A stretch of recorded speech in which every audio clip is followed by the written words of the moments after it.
welcome everybody to the first episode ever of Seahawks Brady Bunch. It's actually only four of us here, but here's the story, I guess you might say, of four Seahawks content creators, writers, bloggers, podcasters, all coming together through friendship and collaboration to talk Hawks the final Wednesday of every month. I'm Dan from Seahawks Forever. That's Mookie, managing editor of Field Goals over there. Below me on the Hollywood Squares is Brandon Kane of the Hawks Nest, and then Bryce Coutts of the Hawks Eye podcast. Be sure to get over and subscribe to his new show over there. We have a lot to talk about, guys. How's it going? Much better than the Rams right now, huh? I was waiting for somebody to say something about the Rams. Well, we just came back from our latest job. That's why I got the sunglasses on. So I'm gonna have to switch to my normal glasses very soon. That's right. But, That's right. Yeah. So we took care of business, and now we're gonna talk Hawks. You get it? Capiche? For those who don't know what we're talking about, this is the visual that we're talking about here. It's pretty happy with how this turned out. I've never looked so hard in my life. I know. You just got back from a hit, man. You just whacked the guy. I think we determined yesterday, because somebody pointed out that you and I, Brandon, looked a little more weathered, and it's because we've done more killing. Well, yeah, and that's it. I'm going to go with that. Experience. I'm going to do that. It's not age. It's the killings. That's the reasons.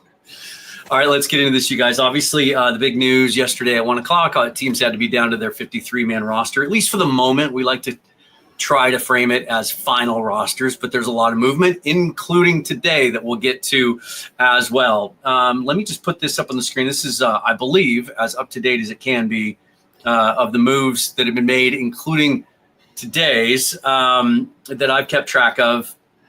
But I've included a couple of things in here. Chaz Surratt, who the Seahawks signed today, I've got in here at inside linebacker. There hasn't been a corresponding move to that one yet. We did get a corresponding move to the Darian Kendrick signing. Shaquille Griffin off the roster, at least for now, although John Schneider just moments ago told us that he'll stick around. Let's just do this, you guys. Let's go clockwise. Mookie, we'll start with you. General thoughts about the construction of the roster as we know it today.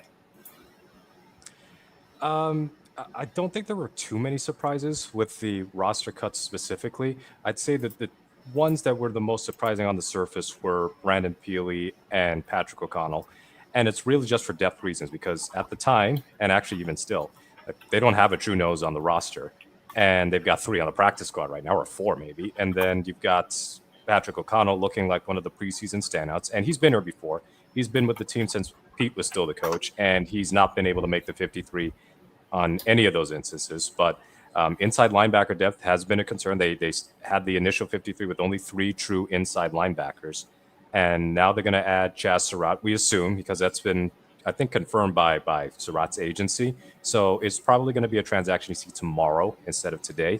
Yeah. And the question mark will be the question mark is who goes to make room for Surratt, because I'd say the biggest inclusion in this roster, was Nick Callerup, the undrafted rookie tight end, because you think, with 3 tight ends in Arroyo, Barner, and Sawbirds, and then Brady Russell is fullback tight end hybrid.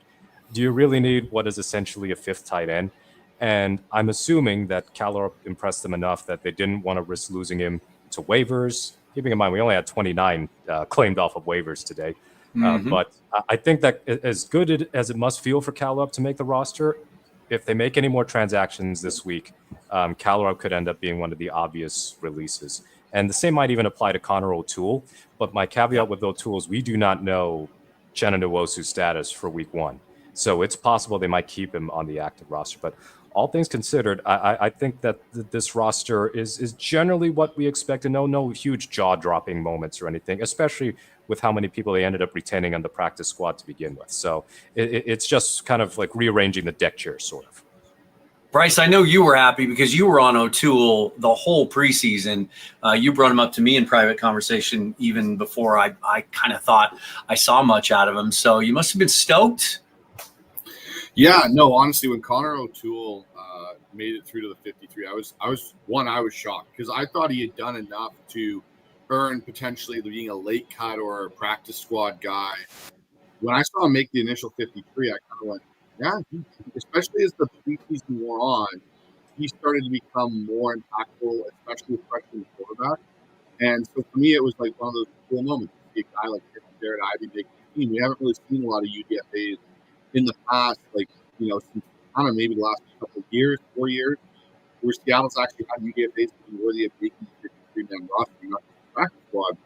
And so for me, that was really exciting and cool. I'm still kind of wondering if you talk to the guy with the practice squad now that the initial wave of cuts happened and they have to add some guys. It sounds like Chris Paul Jr., the linebacker, is someone that's supposedly added to the roster, or maybe we don't know if it's practice squad or the actual 53. So there's going to be some maneuvering still. But for me, the one thing I think that stands out about this roster construction, and I'll get your guys' take on this finally starts to feel like a Mike McDonald style of roster construction, more so than we saw last year, which was like that carryover from the Pete era. You're seeing a little bit more of him really, take guys and take chances on guys like an O'Toole and a Jared Ivey. So it'll be interesting. I will say, though, the thing that still concerns me a little bit is the fact that our two backup guards are rookies. And don't get me wrong, I like Bryce Cable a lot. I like Mason Richmond, but Haynes being on IR, and now basically if Bradford, who has had an injury history, goes down, kind of still concerning a little bit that those guys are the only two that are kind of left there. Yeah, that's a big one. Brandon, your thoughts on that offensive line room as it sits today? Because outside of the first five, which we like what we saw from them, like it's awfully, awfully young. Yeah, I think you got to, especially looking at Dalton Risner now going and departing and not landing here. So that sort of safe option you thought you have is now also off the table, and you're left back looking with, like we were last year, saying, well, what we've got is what we got, and hopefully we're all we got, because hopefully we're all we need, but maybe we're going to need more, and maybe we don't have more to go get. So this is a little bit of one where, look, we've been down this road in over the last 10 years many times, the offensive line, and that you feel worried about it coming into the season, and those fears are then confirmed. I don't know that that's going to happen exactly as much this year, because there's some things that they've done to actually resolve it. I think at times you've had talent discrepancies and problems there, and then you've had bad coaching and bad scheme and bad play calling. And so it just one thing after another starts to compound it and make it look even worse than maybe it is. And that's a lot what the front office, of course, has told us throughout this offseason and their outlook of it. But it's worrisome. I think as well with Mookie said with Cal Rupp and O'Toole, those are to me, the moving parts of this roster right now that are the ones you're going to probably moving in and out, these guys that you're kind of adding in. They seem like the ones that are the most straightforward. I just can't think who's grabbing Cal up. I mean, what's the team that's going up there and putting him onto their active roster? Yeah, a block first guy that wasn't drafted. That was a head scratcher to me, but I think you guys have all touched on it. It feels like, and it felt like this yesterday at 1:00, that whatever moves we were going to see over the next couple of days, that Callerup and O'Toole would be the first to go. Dude, how are you guys going to feel if we are sitting there on Sunday the 7th against the 49ers and they haven't added a veteran on that offensive line that can play interior offensive line? Does that have to happen, do you think, over the next 4 or 5 days? I don't. I don't think it does. Like they have time to sign people, but the thing with this offensive line, as you noted, the guard situation, Cable and Richmond are presumably backups. But if something happens to Bradford or something happens to Zabel, you do wonder, would they move Sundell to one of the guard spots and just have Oluwatimi play center? Because Oluwatimi not winning the starting job is not because he performed badly. It's just that he seemingly got Wally pipped, and Sundell took advantage of his opportunities when Sundell was injured. So those are options as well. But I definitely agree that the guard situation is not ideal. Lomea getting cut was not a surprise to any of us, the way he looked in preseason. But Cable and Richmond weren't exactly lighting the world on fire in preseason either. So they may still be looking for a veteran option, or we discussed it, or you might have brought it up, Dan, Shane Lemieux from the New Orleans Saints. And I know he wasn't, again, not a starting level player with the Giants, and then he was an emergency with the Saints. But whoever you sign is not going to be a surefire starter. You just want somebody who is a good enough backup. And Lemieux would be one of those options. And familiar with the Jets. Put him a little bit closer to some of the backups in the way that the Seahawks supposedly had interest in optimizing the Bengals. Meisner had asked Kubiak when he was there in 2022. So, everybody else is still fiddling with their rosters over these next couple of days. So you might be surprised as to who is and isn't available and who could end up being picked up. Yeah, and the Lemieux thing was simply because of familiarity and scheme fit. I thought the Reisner thing would have made sense, but obviously I think he probably sees a clearer path to starting in Cincinnati. They're just as interior offensive line challenged as we are. And I guess there has been, and I'm sure you guys have gotten some of this blowback too, a lot of concern among the fan base because, as we said, we like what we've seen from the starting five, right? But Bradford's missed, I think, 9 games over the last 2 years. He's never put a 17-game schedule together. And, Cable Dew had his struggles in camp. There were good moments, but there were bad moments too. LeMaya gets back on the practice squad, but he really seemed to regress this year and take a step back. I don't know what's going on with him. In searching for positives here, and we can talk about, Michael Jarrell being traded as well, the fact that all 3 of the offensive linemen, of course, Gray Zabel wasn't going to go anywhere, but that were drafted this year, the new guys, the guys that John Benton, Rick Dennison, Justin Outen, that had input into their selection, does it make you feel a little bit better that those guys they pounded the table for, they felt worthy of putting on the roster as well? I do. I absolutely. Yep. Go ahead, Brian. I think that this is, you have them handpicking the guys they know are going to act exactly fit to a very precise style of scheme that has a certain kind of requirements of offensive linemen. That just emboldens you. And then you look at the work that they put in with the Saints last year, which wasn't only getting the frontline guys to perform at a high level, but was also getting them the backups to come in there and play like their career best, depending on where their career had been on their trek. I think that just speaks to, again, back to that confidence that this coaching staff and front office have, that they can tap into these players and the talent they have. And it's not about, I need more talent now. It's more about, get us our right guys that fit to what we want, and we'll make it work. Feels like there's more versatility this year too. And I think that afforded them the luxury of going with 9 instead of last year. They kept 11 on the opening 53. I looked back at last year's Saints team and they opened up the season with 8 offensive linemen, but it's because all of their reserves could play multiple positions. And I do think that it's gotten lost in the shuffle a little bit because we saw Josh Jones have to play left tackle in the preseason with Charles Cross out. We didn't see him play guard, but he has that experience. Bryce, do you think if Bradford should go down, or heaven forbid Gray should go down at left guard, is Jones probably the first guy up?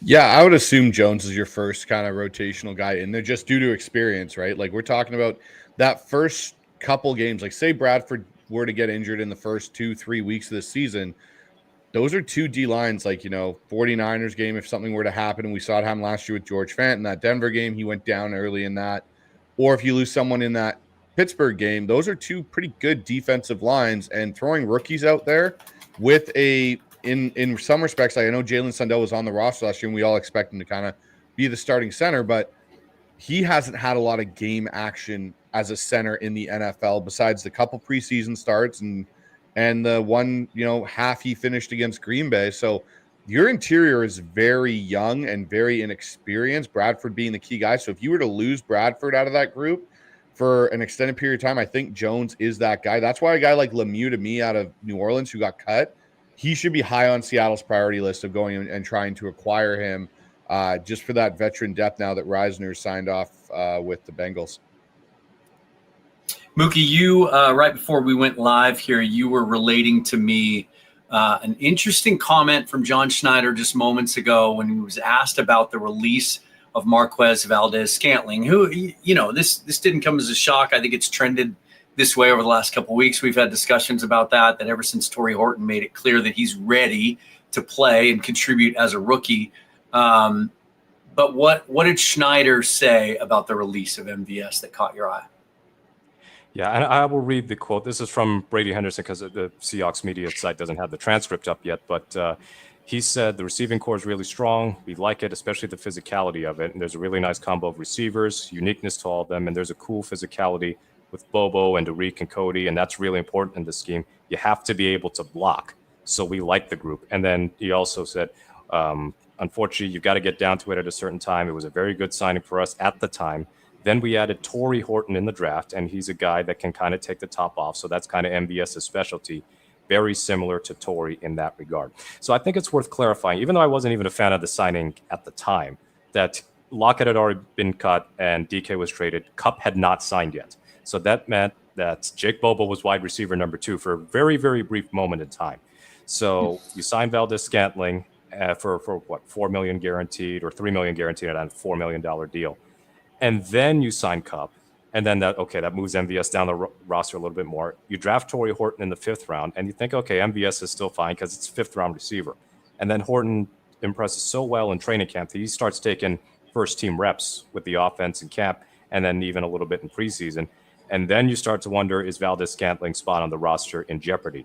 And it's not because he is a worse receiver than Cody White or Derek Young. I mean, that's not true, because Valdez-Scantling has had some level of productivity in the NFL. But what's going against him, one, he doesn't play any special teams, like none. No gunner, no returner, nothing. And the other bit, and Schneider pretty much touched upon this, is he is kind of a redundant skill set with Horton, and he's much older than Horton, and he's more expensive. So my thing with Valdez-Scantling, and I wrote this yesterday after the roster news was released, that Ted Ginn had a pretty productive career in the NFL over a decade in the league, but he was a high first-round pick. But we know Ted Ginn's story. Really fast, notoriously inconsistent hands. He was the number 1 receiver on Carolina's Super Bowl roster, or the team that went to the Super Bowl in 2015. And we know that Ginn was not the best at catching passes, but he was also a prolific returner in his early days in the NFL when he was with the Miami Dolphins. So if Valdez-Scantling is a worse version of Ted Ginn, he's taller, he's bigger, but he's worse than that, and he doesn't do any special teams. Do you really want to invest in Valdez-Scantling because he's a veteran, or do you want to bet on the upside of Torrey Horton as somebody who can immediately come in and be more productive more productive than MVS in that wide receiver 3 role? It's an interesting comment from Frank Pepe. But 2 minutes before that, Greg Bell asked him directly if Torrey Horton had any impact on the MVS release, and Schneider said, no, I was watching during that part. It was a very short answer from Schneider. He literally just said no. But GM's I don't believe that. I don't believe that. Yeah. I don't believe that. I think Mookie's on it with this one. He absolutely, that if Torrey hadn't had his ascent, the pecking order Mookie just broke down is exactly what would have taken an effect, and he would have been in a Horton spot as far as that pecking order. And then you would have still had Bobo and Cody White to be special teams kind of ace binds. But the fact he doesn't do it's a big deal, because you're thinking you're gonna need to call upon this across the board. Because how can they not right now look a little bit at their punt return and kick return going, we got to be careful here. There's some worrying signs here in the preseason of what we've seen from those units so far. It looks like go ahead, Bryce. Well, I was just going to say that the thing for me with the MVS signing, when it even initially happened, I never looked at MVS as a lock to make this team, because I looked at it as what they've done in the past with John Schneider when he had Pete, was we got to hedge against the draft not falling our way. So we need to go get receiver help to make sure that we're covered in case Torrey Horton doesn't fall to us. And lo and behold, Torrey Horton falls. Seattle's able to get a key receiver that's able to ascend. And like Brandon and me, when we were on the burn, they're standing there. It was like, Torrey Horton is clearly a better player than MVS right now. I would say he is. Like, nothing against MVS, but Torrey Horton is a better route runner. He has the same level of speed, and he can do some other things on special teams. And so when you can now hedge against that with, hey, we took MVS, we didn't pay him a whole heck of a lot. I know everyone was freaking out when it's, we have $3 million in dead cap. This team isn't up against the cap like it's been in the past. It's not that big of a deal. It was a smart play by Schneider. You're basically kind of putting two hands in two different cookie jars and hoping it works out. And it did in this case with Torrey Horton and the rest of the receiving core, I think. It's kind of like, isn't it like what they did with Nick Harris last year a little bit? Don't you see it that same way? Yeah. I was going to say, like, nobody had an issue when we released Diggs and Jamal Adams and had $20 million in dead cap, right? I mean, it's just the cost of doing business. It doesn't mean it was a bad move at the time. I know, Mookie, you said you didn't like it. I thought it just, I think I was kind of indifferent to it. It just felt like a move that needed to be made just to kind of assure yourself. And it's not just that you can't predict how the draft's going to go, but also that everything else, all the other dominoes would fall in a positive way, that we would get the best versions we've ever seen out of Derek Young and Cody White. I think we can sit here today, guys. I'd love to hear your thoughts on it. Bryce, we'll start with you with your coaching eye.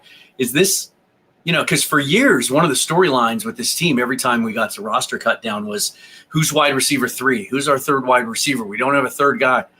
This might be the deepest, most talented young receiver group I can recall. Yeah, I would say it is. I think there's still, Cody White, Derek Young, that back end there. I think, the top half of it for sure, the top 3. But the thing I think you got to look at with this year's group is I don't know what that third receiver's numbers are going to look like, and if it is actually truly a receiver that's really going to be the third weapon in this passing game this year. I think AJ Barner and Arroyo and Saubert and even Robbie Oots are going to have factors in that. With the style of offense we're playing, there's not going to be a lot of 11 personnel looks out there like we've seen in the past, or even, 10 personnel looks where we've got more receivers out on the field than anything and no tight ends. Like, there's going to be a lot of 21, a lot of 12, a lot of 13. It's going to be those kind of sets. So now your tight ends are eating into that third receiver that we've been so accustomed here for the last 3 years or so to have. I agree with you, Dan. It's a very talented group. I don't know how accomplished it is yet, though, because Jake Bobo's never really had a big role. Derek Young and Cody White really haven't ever had big roles. Really, you're banking on Cooper Kupp and JSN here, and Torrey Horton to take a step as a rookie. That isn't exactly always the easiest thing to do once the regular season hits. Meanwhile, MVS ends up in San Francisco. I predicted that yesterday. I mentioned it on my show. It just made too much sense. I mean, they're desperate for wide receiver help there, and they're some teams. The Seahawks used to do this as well. Pete Carroll always seemed to pick up some player that had some connection with the team we were going to play week 1. So, Max Bailey here says, I'm calling MVS drops 2 balls against us week 1. He is our sleeper agent. I love that. We did have some changes today on the roster, and one that we know of for sure because we got official confirmation. Sometimes, as you mentioned earlier, these guys just can't get into town in time, and so they don't get signed, and we don't get official transactions. But the Darian Kendrick move was interesting. Is it Darian? Okay. Darian, right? Got to learn all these new names. My goodness, this is a tough time of year. ACL in camp, started a bunch of games for the Rams the last 2 years. Tore his ACL in camp last year. Supposedly ready to go full speed now. This is a guy that has an interesting background and doesn't exactly scream Seahawk in a number of ways. He's a 4.8 40 at his pro day guy with a checkered criminal past. This one really caught me off guard. Brandon, your first impressions of this move and kind of where you think he fits. Yeah, I think there's a little bit of he's a cheaper angle, let's say, than Shaq. I think there's the thing with Shaq, as we talked about at the top, where you wait after week 1 where his salary isn't fully guaranteed, and then you can kind of play that game so that it's a game-by-game basis with him throughout the course of the season. They probably like his upside, though, as well, being a bit of a younger player. And with what Shaq, where his floor is. He certainly doesn't have a ceiling beyond it.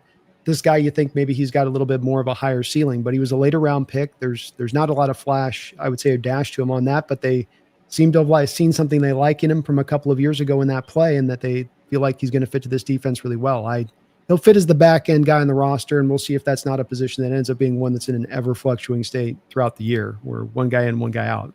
I don't know. I didn't elicit much excitement compared to the other guy we got.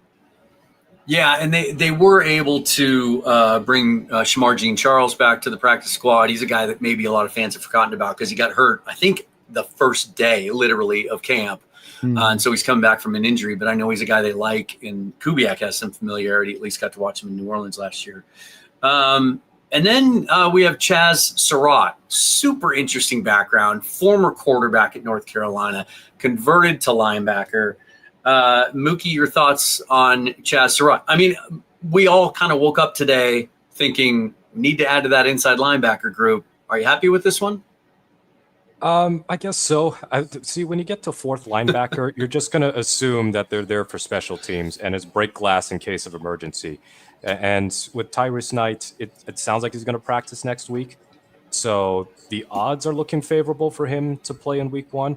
But if not, then I assume that Surratt's going to get his playing time. But the first couple of years in the league, he was with Minnesota, exclusively special teams, and then he got waived and then went to the Jets. So special teams again, like 9 snaps in 2023 on defense, and then everything else was special teams. And then in 2024, he got a little bit of playing time, I think, with some injuries the Jets defense was dealing with. So he's got some experience now, NFL experience I think he's predominantly a weak side linebacker guy. But the special teams aspect of it, I think, matters a lot. If you're going to be a linebacker buried on the depth chart, then you better be able to play special teams. So there is no San Francisco, we need intel on the playbook thing going on here when you've been with the team for a month and a half. But yeah, it felt like they had to make any move at linebacker just to have some depth there. And it's at least relieving to know that Patty O ended up on the practice squad. So they've got it either way. Like if they don't like what Surratt's doing, then they can just elevate O'Connell 3 times or sign him to the active roster. So it's just having another body available so they're not risking it with 3 when one of them is currently dealing with injury. Now, we may have another move regarding the 53-man roster tomorrow because it was widely reported by a number of sources today that Chris Paul, 5th-round pick of the Rams this year out of Ole Miss, former Jared Ivey teammate, guy that was at the Senior Bowl. I got to see him down there.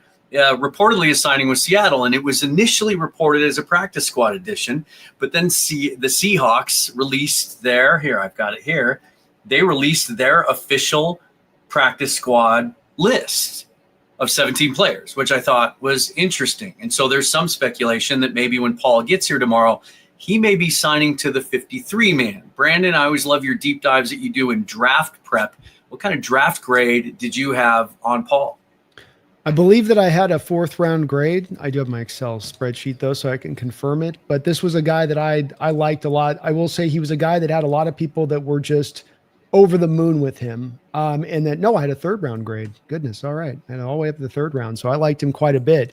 I know that there's some that saw him, even like Brett Coleman was talking about him as a top 32 guy in the draft and the way that he spoke about him. So I liked him, but there are people that absolutely loved him. And this is in Coleman, a guy as you see, as you're showing on the screen here, who actually got to talk to him in person and actually kind of pick his brain, which with inside linebackers, that's kind of important to make sure that they're, they've got the goods when it comes to their ability to be, smart on the field with that awareness and what they're looking at and what they're seeing it true.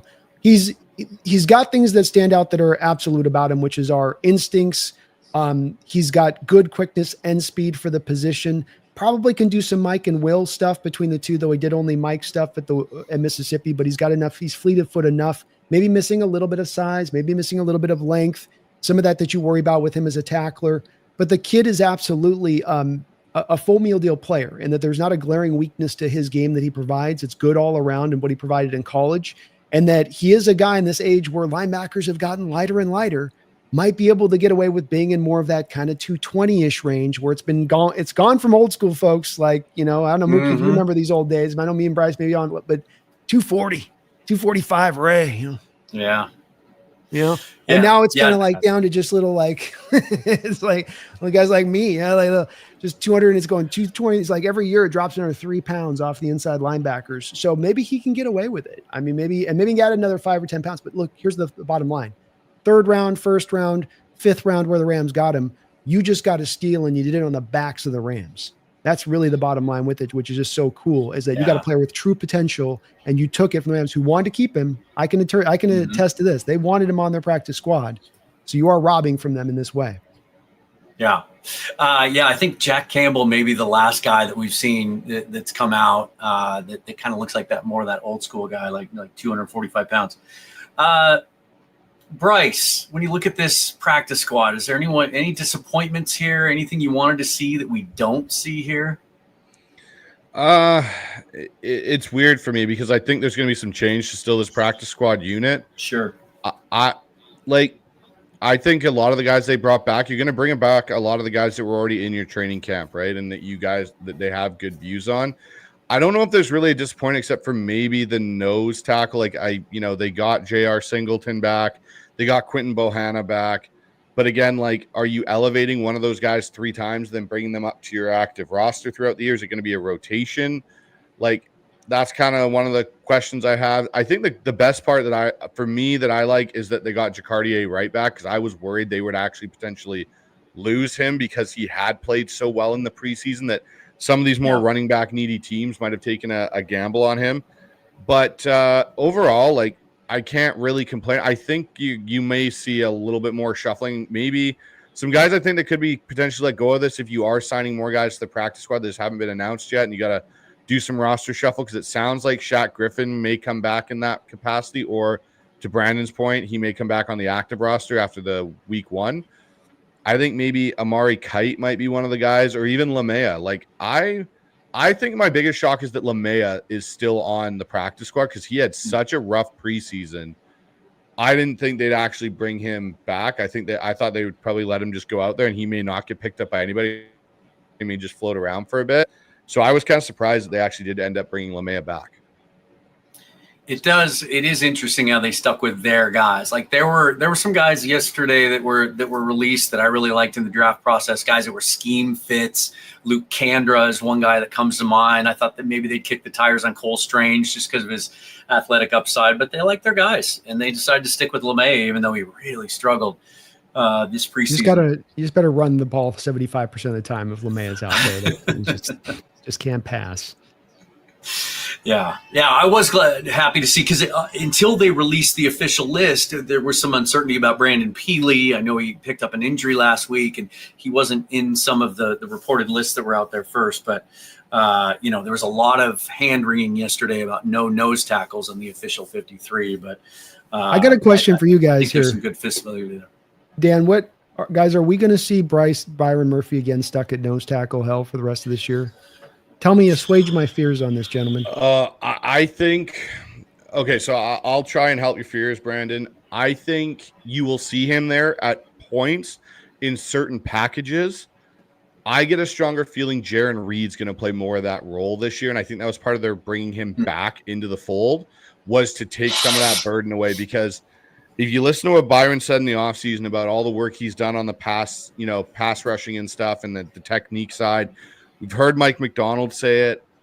I think they look at, hey, let's flip Jaron and Byron from what they did last year. We had the rookie. We gave him an easier spot, really, in some respects.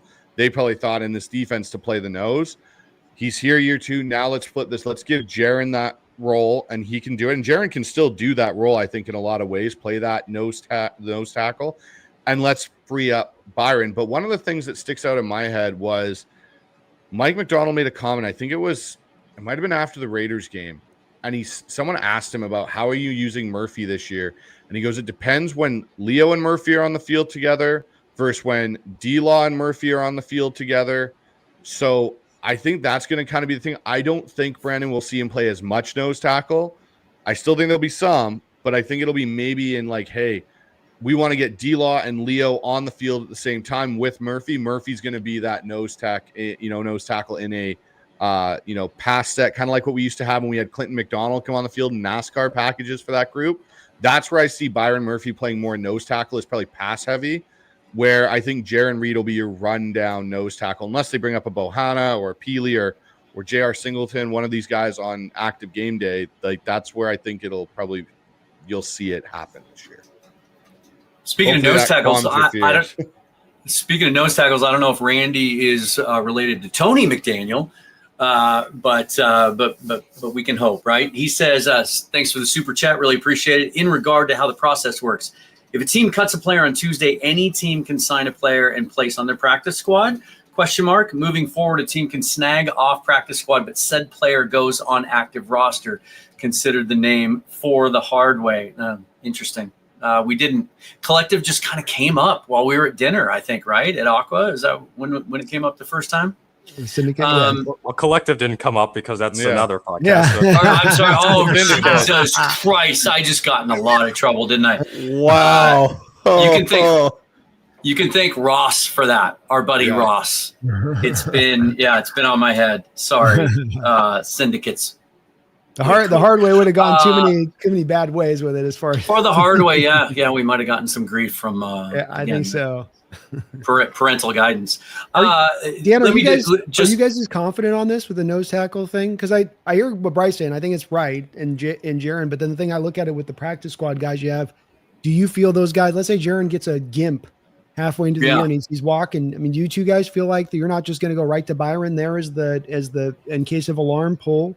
kind of situation. Well, I was going to ask it to you guys in a different way. I think there's been so much focus on the nose tackle position here the last couple of years and how there just isn't enough there. And I think we all wanted one out of this last draft, which was a very good defensive tackle draft. And then they ended up going back to Hankins. I look at it from a different standpoint. Forget about the specific, early down kind of run stuff or nose tackle role. As much as we love our defensive line, and it showed up in all those lists in the offseason, right, of like best position groups, I just think the depth as a whole, like our starters are great. But outside of that, I mean, Mike Morris is basically your top reserve, and we still don't know what he is. I look at some of the other teams, even within our own division, and on their second unit, on their depth chart, you look even down in, dare I say, Arizona. I mean, you've got recent draft picks. You've got guys you can rotate, guys of all shapes and sizes that are a little bit more dynamic. We're all stressing out about the nose tackle. I just think as a whole, that group is thin, and I'm concerned if there's any injuries up there. I don't know if I'm there with that. I think as it all kind of extends out of the nose tackle, if you don't have to play Byron Murphy at nose tackle, now he's your 3-tech, and him and Leonard Williams form what is probably the strongest 3-tech in the league as a combination package. You're still 4 deep at the edge with Uchenna now activated. He's coming back sooner than later onto the active roster. I think there's a lot of teams that struggle to just get 2 guys that they can rely upon on the front side of it. We've been that way here in recent years. I think the problems bear out of the nose tackle because you have to pare down your 3-tech to reinforce your 1-tech. And I just think it's problematic because we have a situation here like this would be like almost to a degree like the Cowboys getting Micah Parsons and keeping him at middle linebacker rather than getting him over to the edge.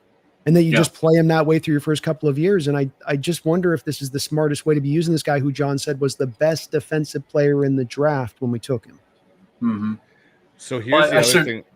Go ahead. I was just going to say, I do think, to what I said earlier, Jonathan Hankins is kind of the domino that's got to fall here for that to Brandon's point. If Jaron gets a gimp and gets injured, I do have Brandon's fear that if Hankins isn't there, he's now your immediate go-to at the nose tackle, and then you're just kind of not using Byron Murphy to his potential. It is a scary thing. Like, maybe they still add somebody, Brandon. I don't know, but I see your point now to that. Like, if Jaron gets hurt and Hankins ain't here and he's not healthy enough to play, Byron Murphy's probably your next best nose tackle. And then now you're playing like a J.R. Singleton and some rotational snaps, potentially activation on game day to play the other 3-tech role or something.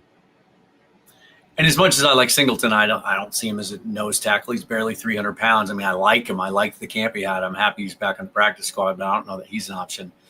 Mookie, if it should come to that, like, are you confident enough if we roll with Bohanna and Peely? Sell some Bohanna, man. Yeah, I would rather be focused on Bohanna and Peely developing, and Addicted to Hawks in the comment section that says, I just hope Peely or Bohanna can contribute. Murphy at nose tackle seems like a waste of his development.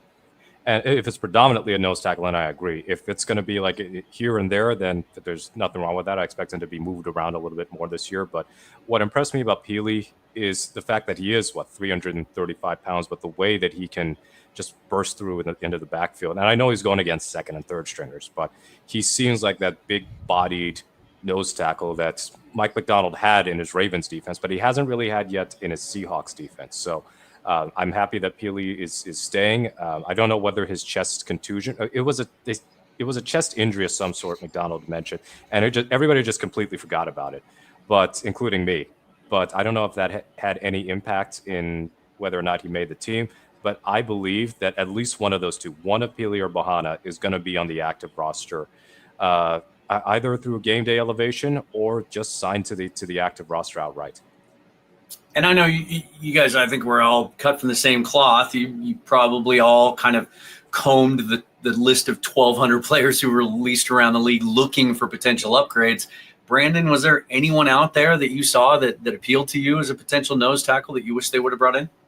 No, because unfortunately, this is where we run into the league trend of where the game's currently going the past couple of years is a trend, being that teams want to run the ball. Therefore, defenses are now more – if we checked in 5 years ago at this time of year, probably would have been a couple of guys on the market.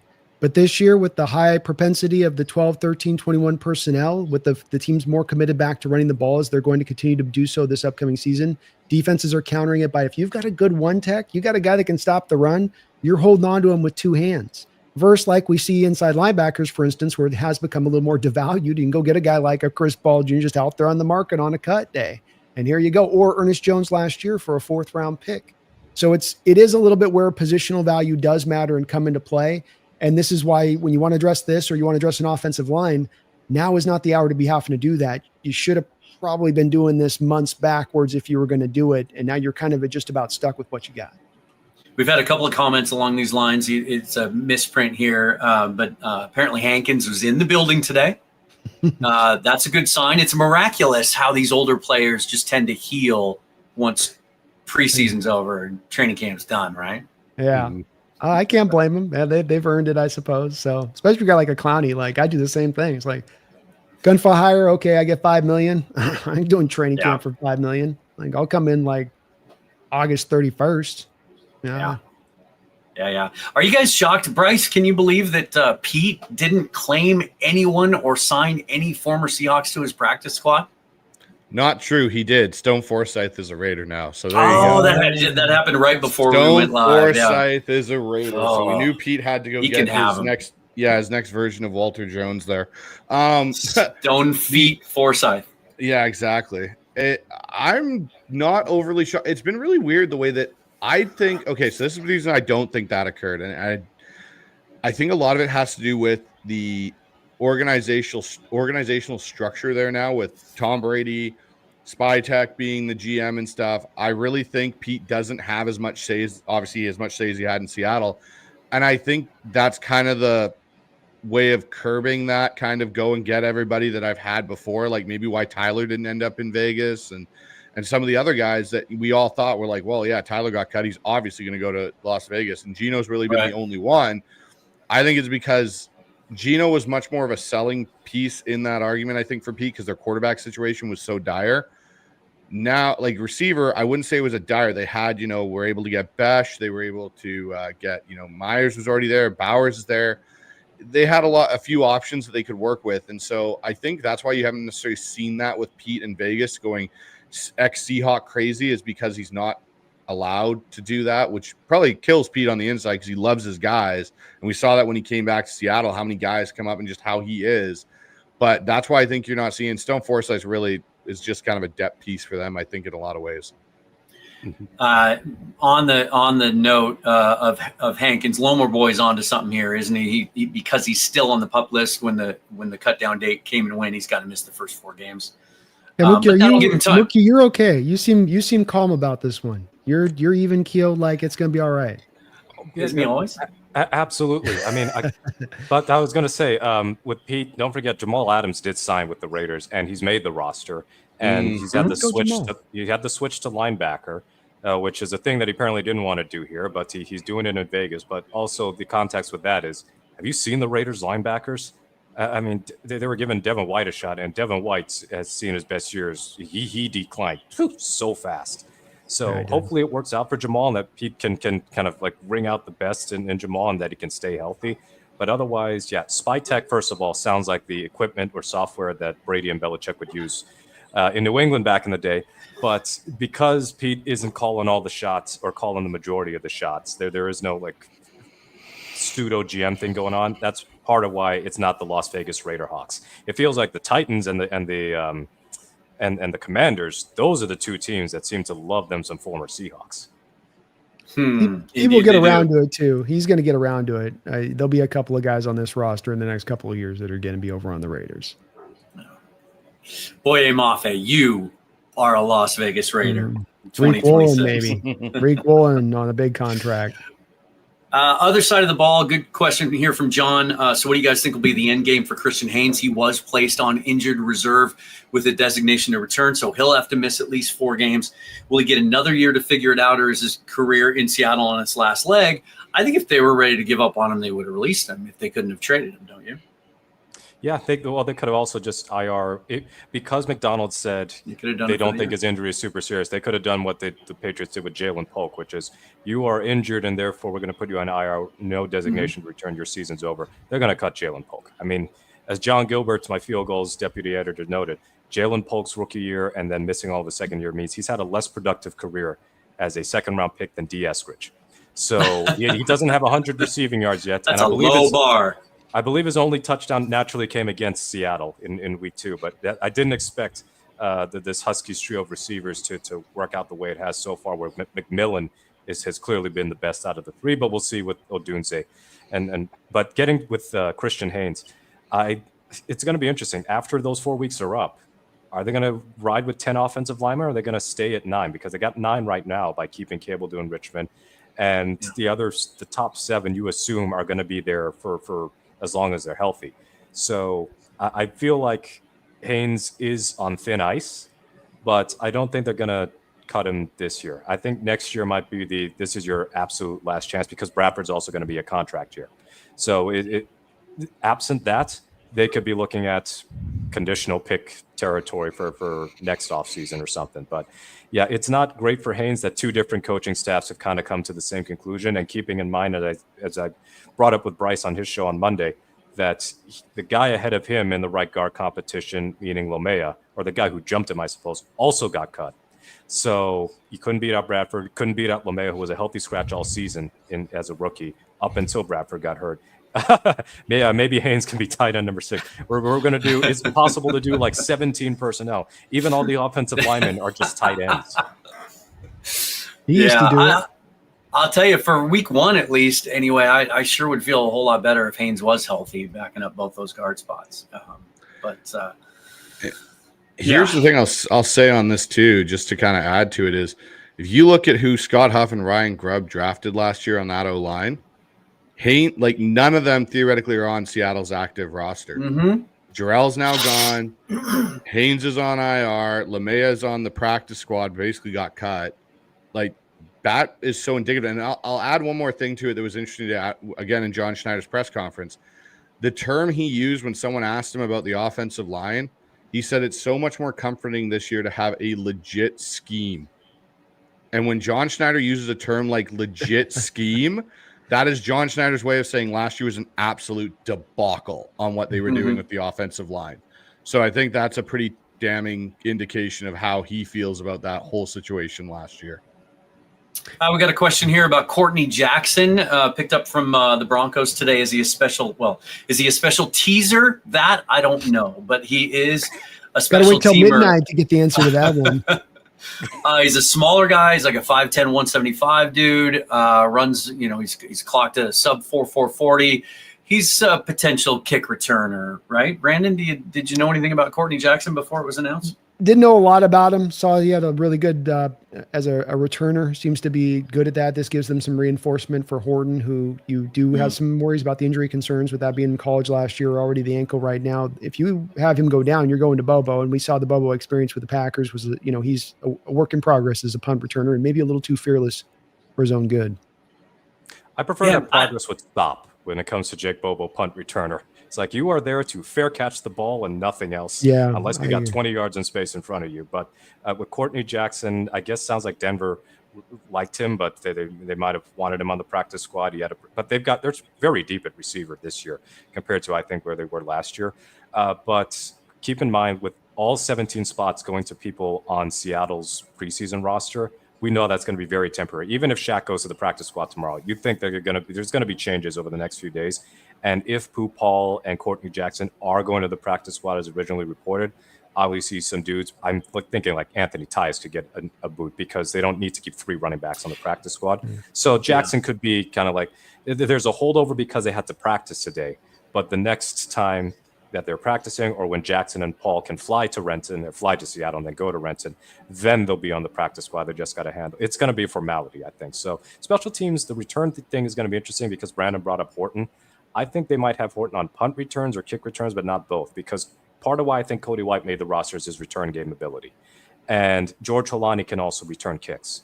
So I think those could be your top 3 returners in whatever order. Holani, White, and Horton. And Horton is the one with the most risk because he is nominally your wide receiver 3 at this point, but so was Tyler Lockett as a rookie too. And we had no issue with that. And he was electrifying then and productive in both sides as a returner and a receiver. But with Holani, that's your third string running back. Cody White, that's your number 6 receiver at the moment. So when you're looking at the return game, you don't have to invest heavily, but you do have to be a little bit, you do have to be much more effective than LaVisca and D were last season for Seattle.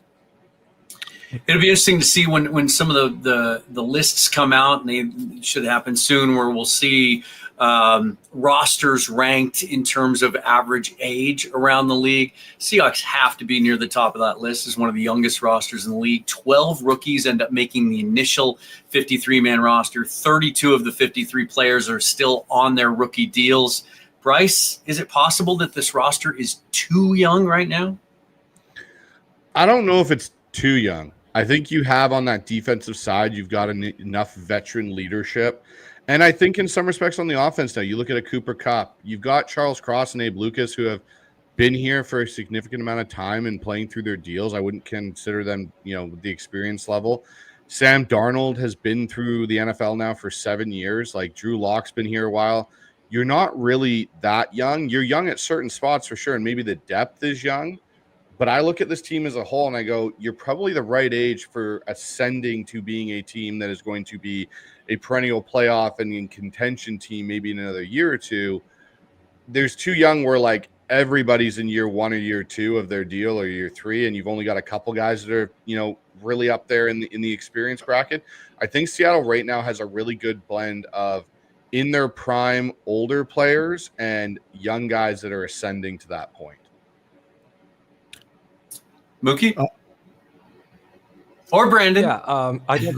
Yeah, we can't need fight buzzers. to the death over it because we can't fight to the death over it. We still got other jobs to do. It's so much different when we're doing this remotely versus when we're all together. What we need is some pizza and beer from Fast Fashion Brewery, and we'll all be in our group like we were earlier this month. But Exactly.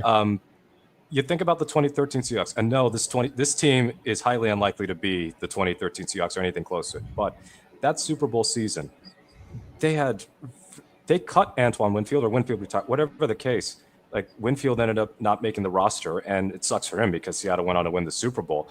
But they didn't have many battle-tested 30-something-year-old vets. This team does have Kupp and Tank Lawrence, so those are two of your veteran leaders.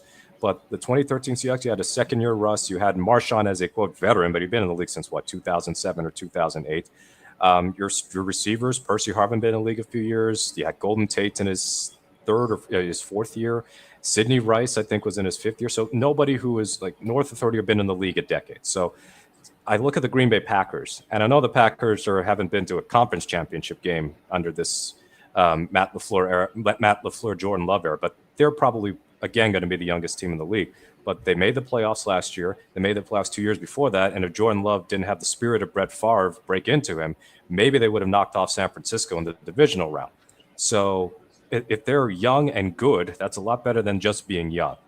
And I think that the Seahawks have enough young, good players on this team. Now, what we're looking for, and that's what the 2013 Seahawks had, young, great players. And if we can see that from Devin Witherspoon, see that from Byron Murphy, see that from Kenneth Walker, Smith and Jigba, etc., that's where I go, yes, not only are they young, but they're super talented. And these are guys that you want on your contending window for several seasons to come. Just a couple of things to add on top of that. You, in the last couple of years, guys you've drafted, you have targeted guys that are tremendously young coming out in the draft. There is 23, 24 young, and there's 21 young when you're coming out the draft. And your Charles Crosses and your Kenneth Walkers, and go through a litany of names. And maybe John even did a little bit of this on purpose, because then you look 3 years down the line and you suddenly have got the seasoned vet who's still only in his mid-20s. And right there on the precipice of reaching his prime physical and all that. And that's where you're at really from that benefit part. I think all of the points Mookie just made and Bryce just made here on the leadership, which you got there, that's all part of it. Having a little bit of the older players, but the leaders too of it. Julian Love, Jaron Reed, Lawrence, what Kupp's done on the offense by all accounts and the way that the players talk about him. These aren't just simply veterans here. These are guys that also seemingly have taken on the onus of understanding I've got to lead to help make this team great. I've got to take on supreme ownership in this role and not just do my job, but to be that guy and throw a Chen and Nwosu in there as well. On top of that, I think is a guy that helps in this way. And you get a collective of those guys, they can get these young kids in lockstep, and that's how you can drive a younger roster to better results. And I think it's even as like Mookie said, you look back to that 13, that was even more untested. I think it was the youngest Super Bowl winning roster, I think, in NFL history at the time when they won it, I want to say, that Seahawks team. Yeah. And this one feels like it's got even a little bit more than that did as far as guys that have played.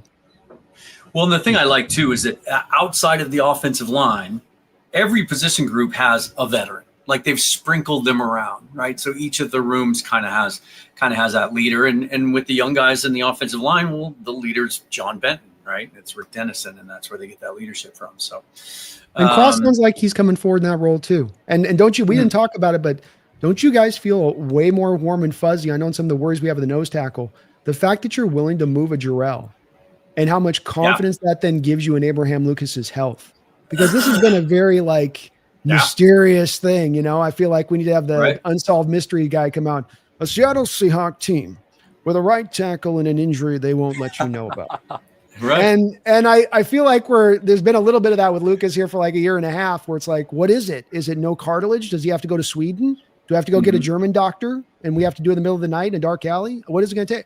So this to me is kind of a sign that, hey, we've got this thing's good to go. He's ready to roll. And you get Lucas out there, man, that just changes the whole complexion of the offensive line. I'm with you. He makes up a big part of that identity. And that was my initial thought when the Jarrell news broke yesterday morning was, are we going to see an Abe Lucas extension now? Do they feel that good about him? I had kind of written that off, that he'd be a guy that would probably be allowed to walk. I'm not so sure now. But also, I don't think when you're looking for leadership in that particular position group, like I think Ray Zabel is already positioning himself to be that dude. He just seems to be a guy that just sort of emits an aura that the other guys pick up on. I think he's going to have a lot to say about the personality of that group moving forward. So I just want to kind of interject here. Brady Henderson just put something out about 45 minutes ago, like a thread of tweets. Because I guess during John Schneider's interview, he got asked about the 2022 class and like starting to sign some of the guys. To Brandon and your point, Dan, about Abe Lucas and an extension. And Brady goes, my read on what Schneider said is I think Seattle's not having done any extensions yet with the 2022 class. Mafe, Lucas, Bryant, even Charles Cross has been a combination of wanting to wait to see how the season goes with some and trying, but not being able to reach deals with others. He goes, Cross is in a different category. He has 2 years left on his deal after the exercised fifth-year option, and Schneider reiterated they don't extend deals with more than 1 year left, but they very much view him as a foundational piece and will look to extend him next year.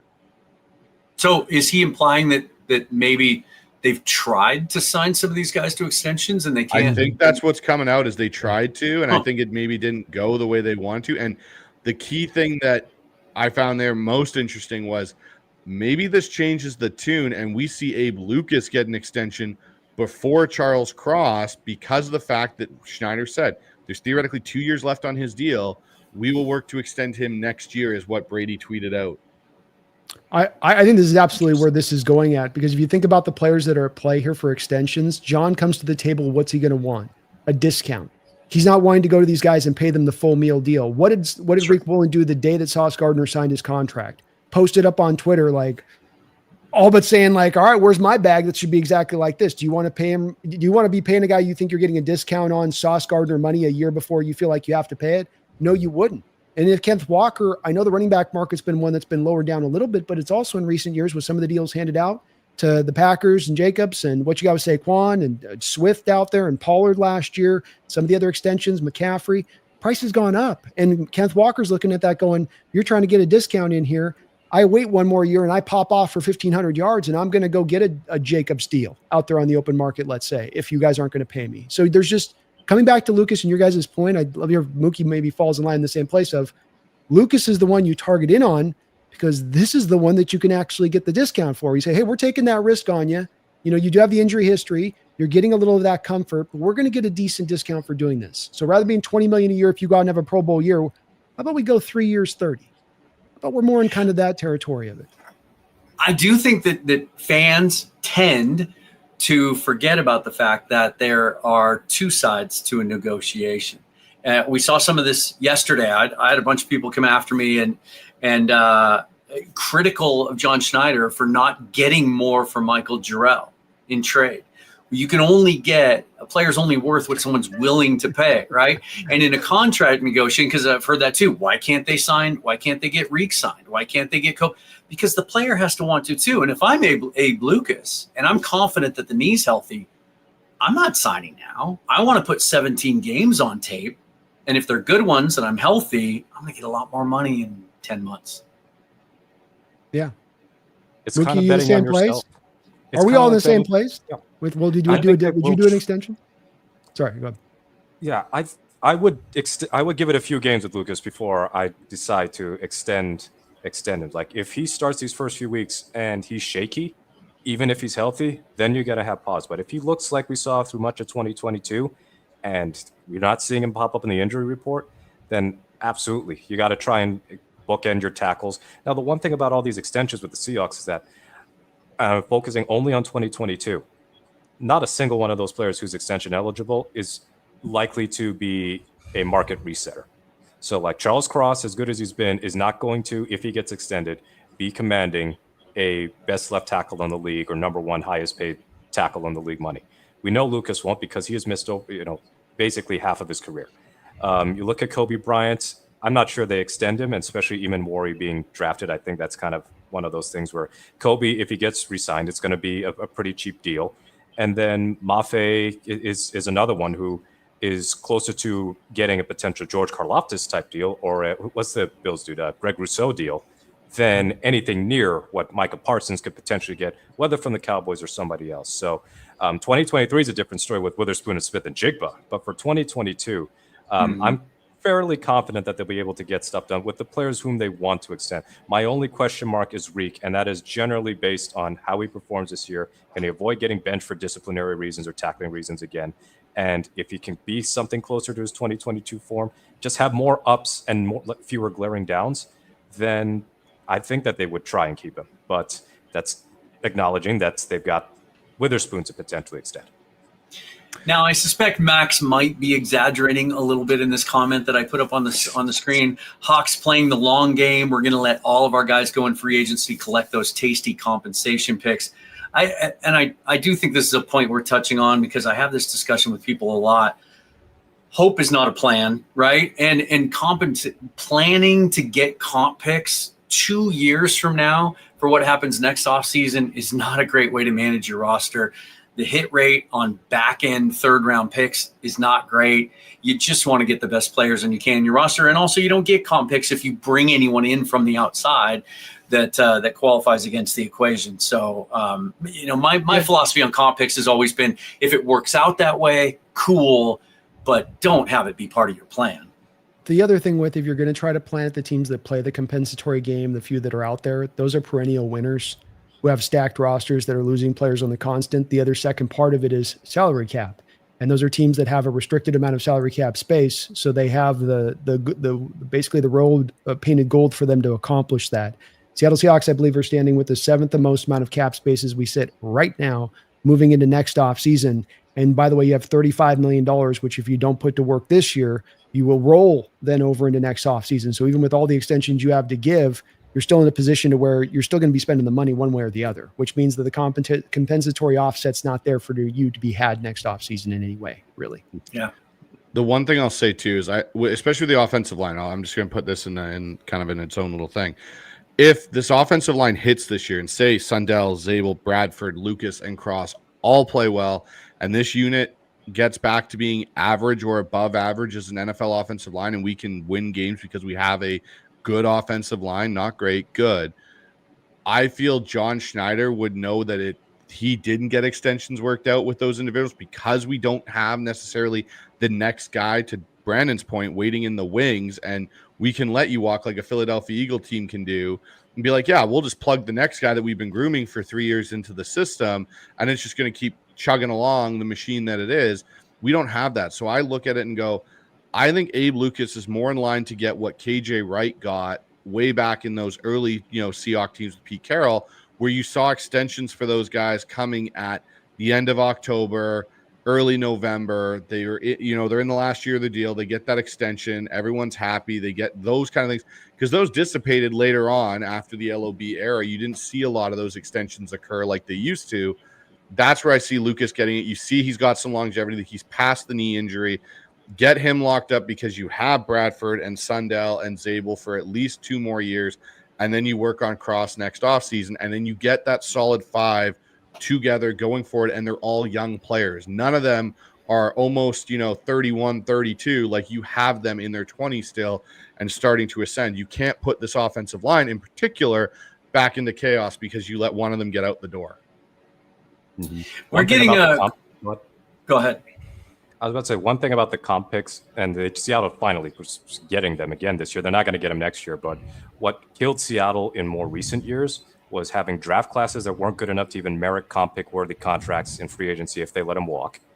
And then even when they did have guys who were good enough to be re-signed or be signed in free agency, the Seahawks would burn through these bad one-year deals, the Laken Tomlinson type deals, the Ziggy Ansah type deals. So they'd be lighting the comp picks on fire anyway. So this is a situation where the Seahawks shouldn't be worried about comp picks in 2027. I mean, the compensatory fourth could be as good as Charles Cross. No, nobody should think like that. This isn't mad. But the comp pick thing from years past, I think, is a product of the drafts combined with the free agency process. If those things change, then the comp game potentially flips. All right, let's take a look back a little bit. I think we've gone through the roster changes pretty completely. We got to see Jalen Milroe play a complete game on Saturday, start to finish, albeit in less than ideal conditions. Seahawks ran him out there with a third and in some cases 4th string offensive line against 7 or 8 of the Packers starters. Not exactly apples to apples, but let's go counterclockwise this way. We'll start with you, Brandon. Overall thoughts of what you saw from Milroe on Saturday? I think Milroe gave us, and what's good is that Saturday gets to combine with everything we got to see, including what we got to see in person. And that I think that I just find myself sort of still standing in the same place I found myself standing ultimately come draft day, which is that not for that bad on Milroe, but that I think that there's a long way to go to get where he's going. He needs the time to get there. I saw even on Twitter today, somebody's like, he needs all these snaps on a field. I disagree. I think he needs 2 years to wait. I think we've got to be patient with this kid as far as the fan base goes. And then there's no guarantees ultimately that he's going to reach that upside. At the end of the day, it was a lotto ticket, and it's a one with a payoff that's as big as any Powerball you can find. But at the end of the day, a lotto ticket is also one that is not as much likely to pay off. The good news being here is that even if he doesn't reach that upside, you still have value you can pull back from this in these kind of sub-package roles that they're going to use him in. And I think that's a kind of a tell in this, that they're reasoning for embracing that right from the jump rather than just saying, no, he sits on the bench for 2 years and we don't touch him. But that they're getting him on the field is a bit of an acknowledgement of the fact that we're going to get some returns off this 3rd round pick. It's not all ride or die on the back of him having to be the QB of the future. Bryce, the quarterback coach of the group? I'm kind of in lockstep with Brandon on this, and I've been saying this for a long time since, I started to realize Jalen Milroe was probably going to become more of a realization during that draft process. What he gives you right now is a phenomenal athlete. He's basically a matchup nightmare with his legs right now and what he's able to offer you and the limited passing he's able to offer you in certain sub packages. He is nowhere near being a quarterback that you can send out there and say, cool, you're going to run all 60 plays of our offense, and we're going to put 30 of those pass plays on you to make the right decision every time, go out there and be an effective quarterback, not just an athlete that can throw a football really far. And that's the distinction I think that gets missed. And Brandon, we kind of talked about it on your show when we were talking about Jalen Milroe and have we ever seen a guy go from what he is in college into the NFL and get better and actually fix a lot of those issues during that time they're in the NFL? And I'm sitting there and Brandon put me on the spot and he gives me that question. He goes, you can't pick Aaron Rodgers because Aaron Rodgers didn't really change anything.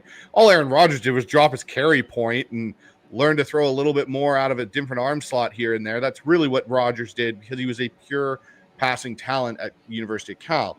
The only quarterback comp I can really come up with for what Jalen's trying to do is Josh Allen. And I'm not saying Jalen Milroe is going to turn into being Josh Allen, But when Josh Allen came out of Wyoming to what he is now in the NFL, he has made a meteoric jump because he was a below 50% or around 55 to 50% passer in college at Wyoming. So hold that with a grain of salt. But his delivery and everything was just mechanics were all over the place.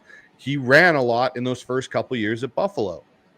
Now you look at what he's now become with all the work he's put in the offseason and building an offense around his skill set.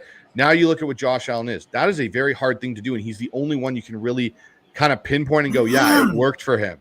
So if we're talking about all these other quarterbacks that have come in, like the Tim Tebows and all these guys that have had funky mechanic issues and, you know, Anthony Richardson and all these kind of things, it is a tall task to ask a young man to do that. If you give him the time, which in some respects Josh Allen was afforded even though he was playing because no one expected Buffalo to go in and compete right away, he was able to build it up and get it going. So for me, when I look at Jalen Milroe, I go, if he's able to sit here for 2 years, even 3 years behind Sam Darnold, learn, yes, he's going to play in certain packages. We've heard Mike McDonald even say that, and he can develop in the offseason with his work with his quarterback coaches and stuff like that and get Dallin. He doesn't need live game reps to make that faster. He needs consistency to make it faster of what he's actually understanding and able to process from the information he sees in the film room and then takes out onto the practice field. A lot of what they do and grow is more on practice than it is in the games. And people may not think that's a real thing because, oh, well, you know, it's not live bullets. You're not getting hit. You're not getting this. The adrenaline's not there.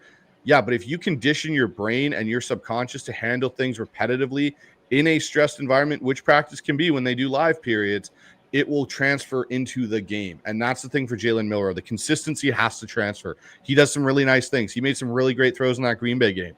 But then you see him one-hop things to the flat where you're like, dude, you got to make that throw.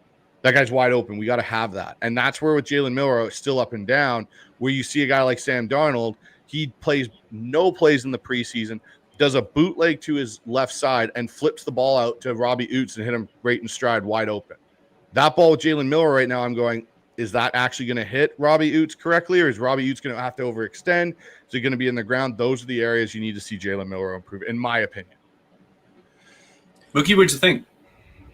Yeah, with Milroe, we have to contextualize that the Packers only played their starters for like one series. Now, when the second series came in, I just went because they cut one of their cornerbacks today who was in the game. They had 4 guys, and mostly in the secondary, who are no longer on the team. But the Seahawks had 8 guys with Milroe who are no longer on the active roster. So it was a little bit lopsided those first couple of quarters. And then in the second half, things even out because the Packers really played out their string. So it was suboptimal conditions for Milroe, but also acknowledge that if the third string defense for the Packers is also playing vanilla stuff, then it's not like they're doing super complicated things. With the quarterback position, just like any other position, we just kind of assume, especially because as fans, we want to see it. We want to see it on our televisions or on our screens, that the reps that you need have to be in live action. But whether it's quarterback or running back or tight end or defensive end, at any position in professional football, you got to get your reps in practice. You got to get your film room stuff down, film study down, to generally, not every coach does this, earn those reps on the field in live game.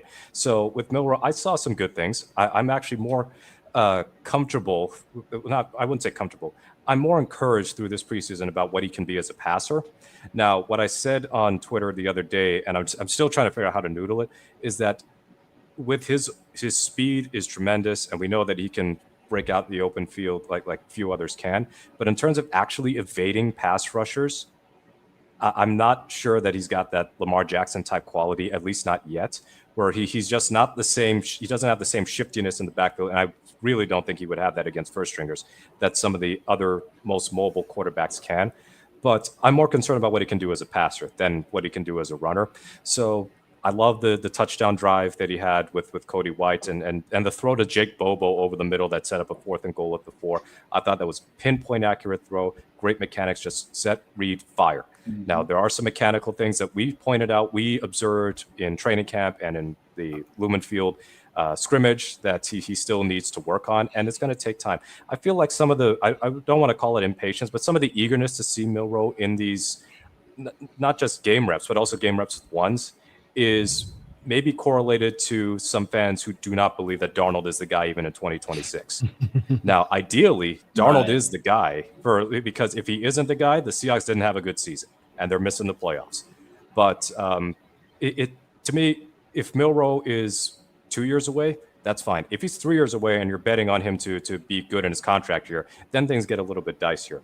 But yes, I do want to see Milroe with better offensive talent around it. And we're going to get to see that in the regular season, presumably, because Mike McDonald pretty much said as such. But there's still a lot of stuff that goes on behind the scenes that we are not privy to. Even the beat reporters who cover this team regularly may not always be privy to as far as what Milroe needs to work on. McDonald has given us some tidbits here and there about operational stuff, getting guys lined up, getting out of the huddle. So it's not all about just what happens post-snap. It's what are the things that are happening pre-snap with him that need to be cleaned up so that everything functions more effectively. But we know that with Milroe at the moment, they cannot run the same offense with him, with the first teamers that they can with Darnold and Locke. And it's evident in the way that they call the game for him last Saturday. Much more shotgun heavy. And it's not to say that Milroe can't do under center stuff, but it is something that he's presumably more comfortable with from his time at Alabama. It's one way for him to be the read option threat. It's really hard to do read option from under center. Otherwise, you're just doing bootlegs. But we know that there's still a lot for Milroe to learn and understand and progress. It's not going to be the Russ situation. I think some fans were kind of hoping it would be, but it's just not. Russ was extremely polished as a fifth-year quarterback at Wisconsin in his final year, such that Pete Carroll said right away in May, he's going to be competing for the starting job with Flynn and Tavares Jackson. By training camp, he was getting first-team reps, and then he got actual first-team reps in preseason, and he was named the starter. Matt Flynn and Sam Darnold are not the same because Darnold has a season's worth of good productivity. Matt Flynn had a couple of games that John Schneider gave him a 3-year contract. One game. So one game, yeah. Well, he was not bad in that New England start in 2010. Super Bowl champion Matt Flynn, of course. Unfortunately, Matt Flynn gets to say he has a win on his name. Yeah, put some respect on Matt Flynn's name. But yes, with the Milroe, I'm still eager to see what he can do in the regular season, even in small, just giving the fans a little like morsels here and there, kind of the little appetizers. And if it goes well, cool. If it doesn't go well, then we know what to expect and to temper expectations heading into next offseason. Like this year, as I told Bryce on Monday, is all about Darnold and Locke. You handle the main portion of the offense. Milroe, develop on just general quarterback things, and then we're really going to ramp this up. Go to quarterback 102 in 2026. And you can see even some of the under center stuff, he's still uncomfortable with it. There was a snap, he had 3 fumbles in the game. There was a snap that he almost fumbled coming away from center, just had a hard time keeping his hands on it. My thing is, first of all, I commend the Seahawks for having a development plan and putting layers in place to ensure that they're going to stick to that plan. Bringing Drew Lock in, giving him a 2-year deal. So there's just absolutely no pressure or undue expectations placed on Milroe at all to play before he's ready. If more teams would have done something similar to this over the last 10 years, more of these first-round quarterbacks even probably would have had a better chance to make the jump to the league. Also, the Russell Wilson thing, he came from a pro-style background in college, West Coast type stuff, a lot of the same reads and a lot of the same formations and things like that. Under center, absolutely. And I do find it, it's maddening at times, but it's also a little bit baffling. I try to wrap my head around it, but I have a hard time doing it. How everybody just wants everything to happen today, and how if it's less than perfect, it's a failure. And I just think what I saw on Saturday, maybe because my expectations of where I think he should be right now is kind of exactly where he was on Saturday. And I was as hard as anyone on Milroe early in the draft process based on what I saw in Mobile. I think I said something along the lines of he's a project and I want him to be someone else's project.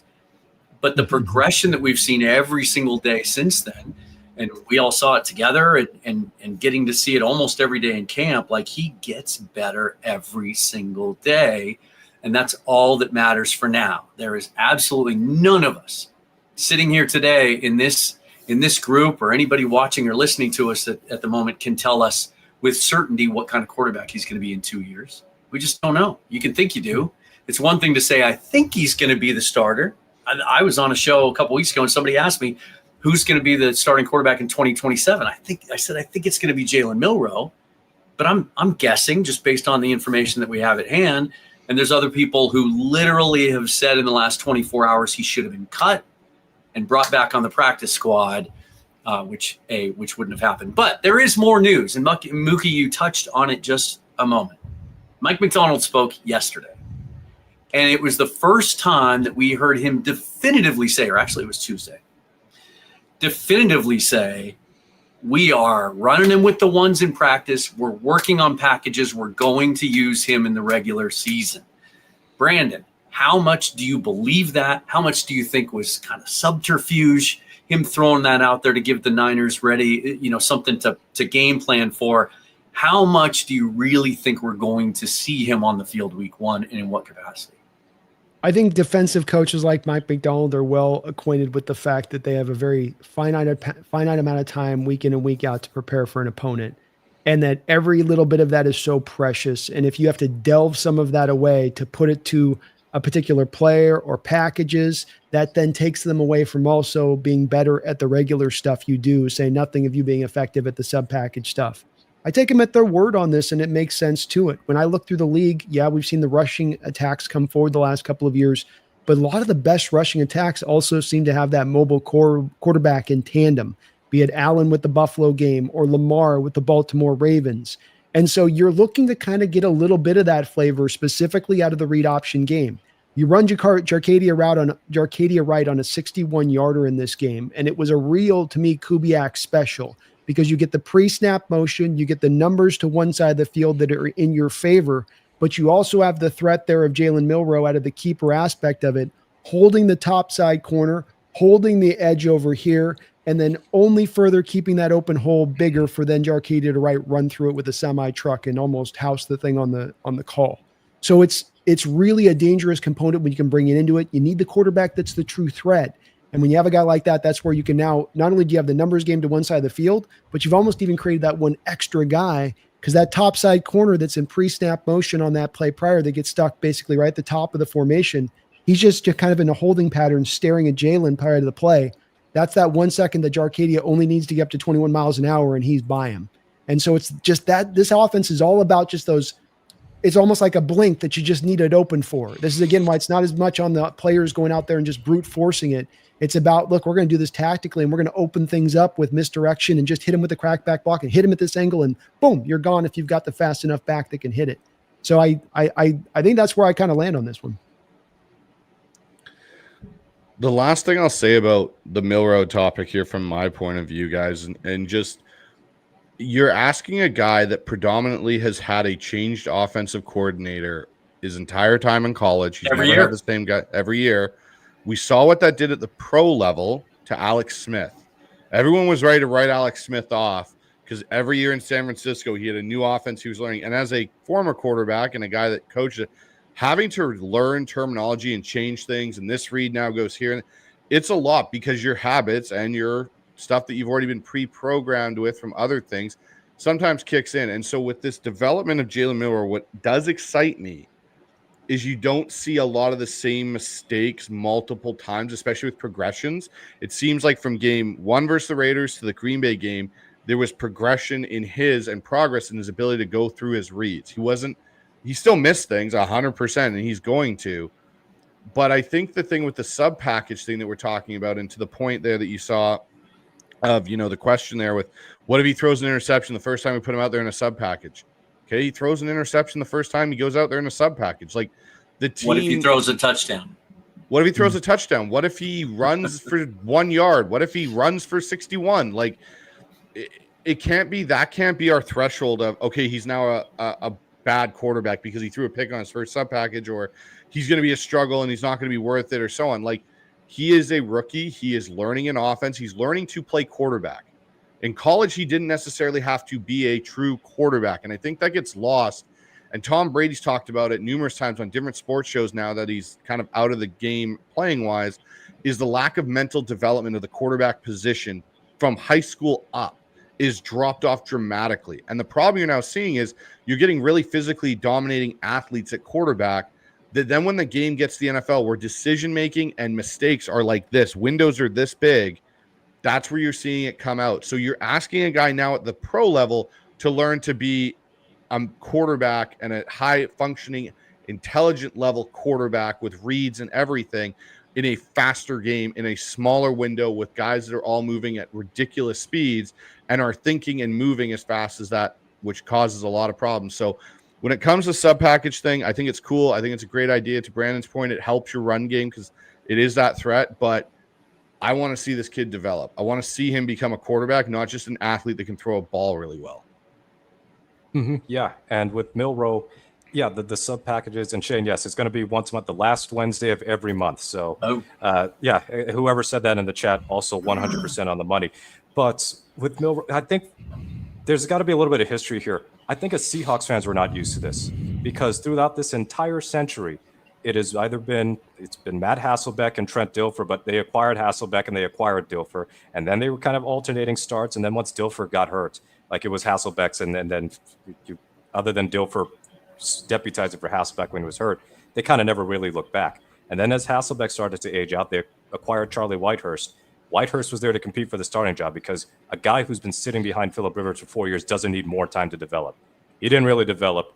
Helped us win the NFC West in 2010, but otherwise, he's another guy who just acquired. He's not a draft pick of Seattle. Seattle drafting so few quarterbacks who could be potential franchise quarterbacks over the last 20 some odd years has put us in this weird position because, of course, with Russ, he got the start right away. So that is all that this fan base has known for a really long time. Good chunk of the fan base. I think all 50 years, Mookie, if you look at tracking it back to even going to the Craig days and then looking at Rick Meyer, who you drafted and immediately started, to your point, I think it's been, maybe this is what the fan base is just kind of used to in that even over generations that's occurred. Yeah, so with this, it feels a little bit different because some guys bust out of the league quickly like Myra or what's his name, Dan McGuire. And then you've got the Hasselbecks of the world who come from another team and they slowly but surely become better. Hasselbeck had to take his lumps before he developed. He even got briefly benched and then came back. He had a strong finish to 2002, and that was kind of the light bulb moment for him. And it kind of saved Holmgren, too, because he lost the GM job at the same time that year. So with Milroe, different situation. And because of his skill set, they can justify the sub package. If he was a pure pocket passer and not mobile, there is no need to put him in the game for to throw 2 or 3 passes a game. Waste of time. But because we know he is a dual threat and came out of college as a dual threat, and we know that the passing part of his game still needs development, I expect that the sub packages for him are going to be run based. But it's good to me because if the run game is going to be the key for the Seahawks, you got to make defenses respect the read option. I think part of what kind of changed the Seahawks offense toward the end of the Wilson era is teams just stopped respecting that because Wilson either wouldn't keep it or he lost his leg, so they just stopped running it altogether. So with Milroe, you kind of get some of that Russ read option stuff back. Just like, Wilson and Lynch together, they work so well. Lynch got holes because teams had to respect Wilson, and Wilson also had options, big holes and big running games because defenses had to respect Lynch. So with Milroe, you got to watch what happens at the mesh point. All right, do I take Walker? Do I take Milroe? Those are 2 of the fastest dudes on the team. So those things are going to be happening, I'm pretty sure. Not saying it's going to happen 15, 20 times a game. It can happen like 4 or 5 times. Sort of like what Jalen Hurts was doing in his rookie season with the Eagles before they pulled the plug on Wentz. They tried doing it with Trey Lance. And again, Garoppolo got hurt, so Lance had to get thrust into a starting role. I think they even did it with Colin Kaepernick in his second year at least. Running, giving him a few plays here and there. And then once Alex Smith got hurt, the keys went to Kaepernick. So with Milroe, I'm assuming that as long as Darnold is healthy, it's going to be a 90-something% normal offense. But situationally, if it's 3rd down and 1, yeah, you could hand it to Walker. You could hand it to Robbie Woods. But you could also use the Seattle shove, the Pike Place push, whatever you want to call it with Milroe. You could do, the balls at the 5-yard line in the red zone. You could do some QB sweep or classic QB power and run Milroe behind Gray Zabel and behind Charles Cross and let him just carve a path to the end zone for him. So those are the things I'm curious to see. But they would be foolish to not have Milroe throw at all because then teams are going to know as soon as Milroe's in the game, well, it's a run play. So we're going to see, I think if he passes the ball, it's going to be easy reads, easy like 1 read plays. And that is totally Spider fine. White Chew Banana. Not going to disrupt the offense. Spider. Yes, exactly. John Gruden's favorite play. But sorry, I had to get that in there. Always throw it to the fullback.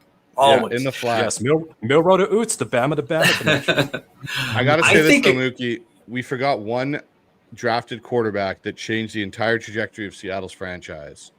And that is, I believe Mike he Teal. was spring ball MVP, Alex Magoo. Oh, Yep. yeah, UFL It's MVP. development. No, Louis Magoo. That development Yeah. in the Look NFL what he led to developed him being a into. UFL star. Yes. he developed into a UFL wide receiver. Super Bowl culture right here. Ultimately, I think to me the correlation or maybe the analogy, I guess, of the comp is what the last time we really saw a team commit to this and do this with a player successfully was the Pittsburgh Steelers with Cordell Stewart back in 95 and 96. And just going back and looking at it again, year one was very limited. Year two, a lot more usage, almost Taysom Hill type usage. By year three, he was a full-time starting quarterback. Year one, if this is any kind of a template, he only attempted 7 passes, completed 5 of them. He had 15 rushing attempts, and he also caught 14 balls. I forgot they used him that way. And I'm super intrigued by the idea of maybe, bringing Milroe in under center. Maybe he goes in motion. Darnold comes back in. They run him in the little slot there. Really intrigued. I like the fly sweep option. You have him as receiver, you bring him on the fly sweep, and then he turns into a thrower coming off the other side of the fly sweep. Defense brings down, you have him toss because he's got the arm where he can hit you on any throw. So you can hit deep to the back side of the field or something like that. Bryce, back me up on this one with the excellent. So I think that there's a lot of little just things you can do with him wrinkle wise. You mentioned Cordell. How'd they do that season? Steelers in that first year, just mixing him in. That Steeler team that was not necessarily at that point to the juggernaut. This was before getting to the 95 Super Bowl there with the Niners or whatever.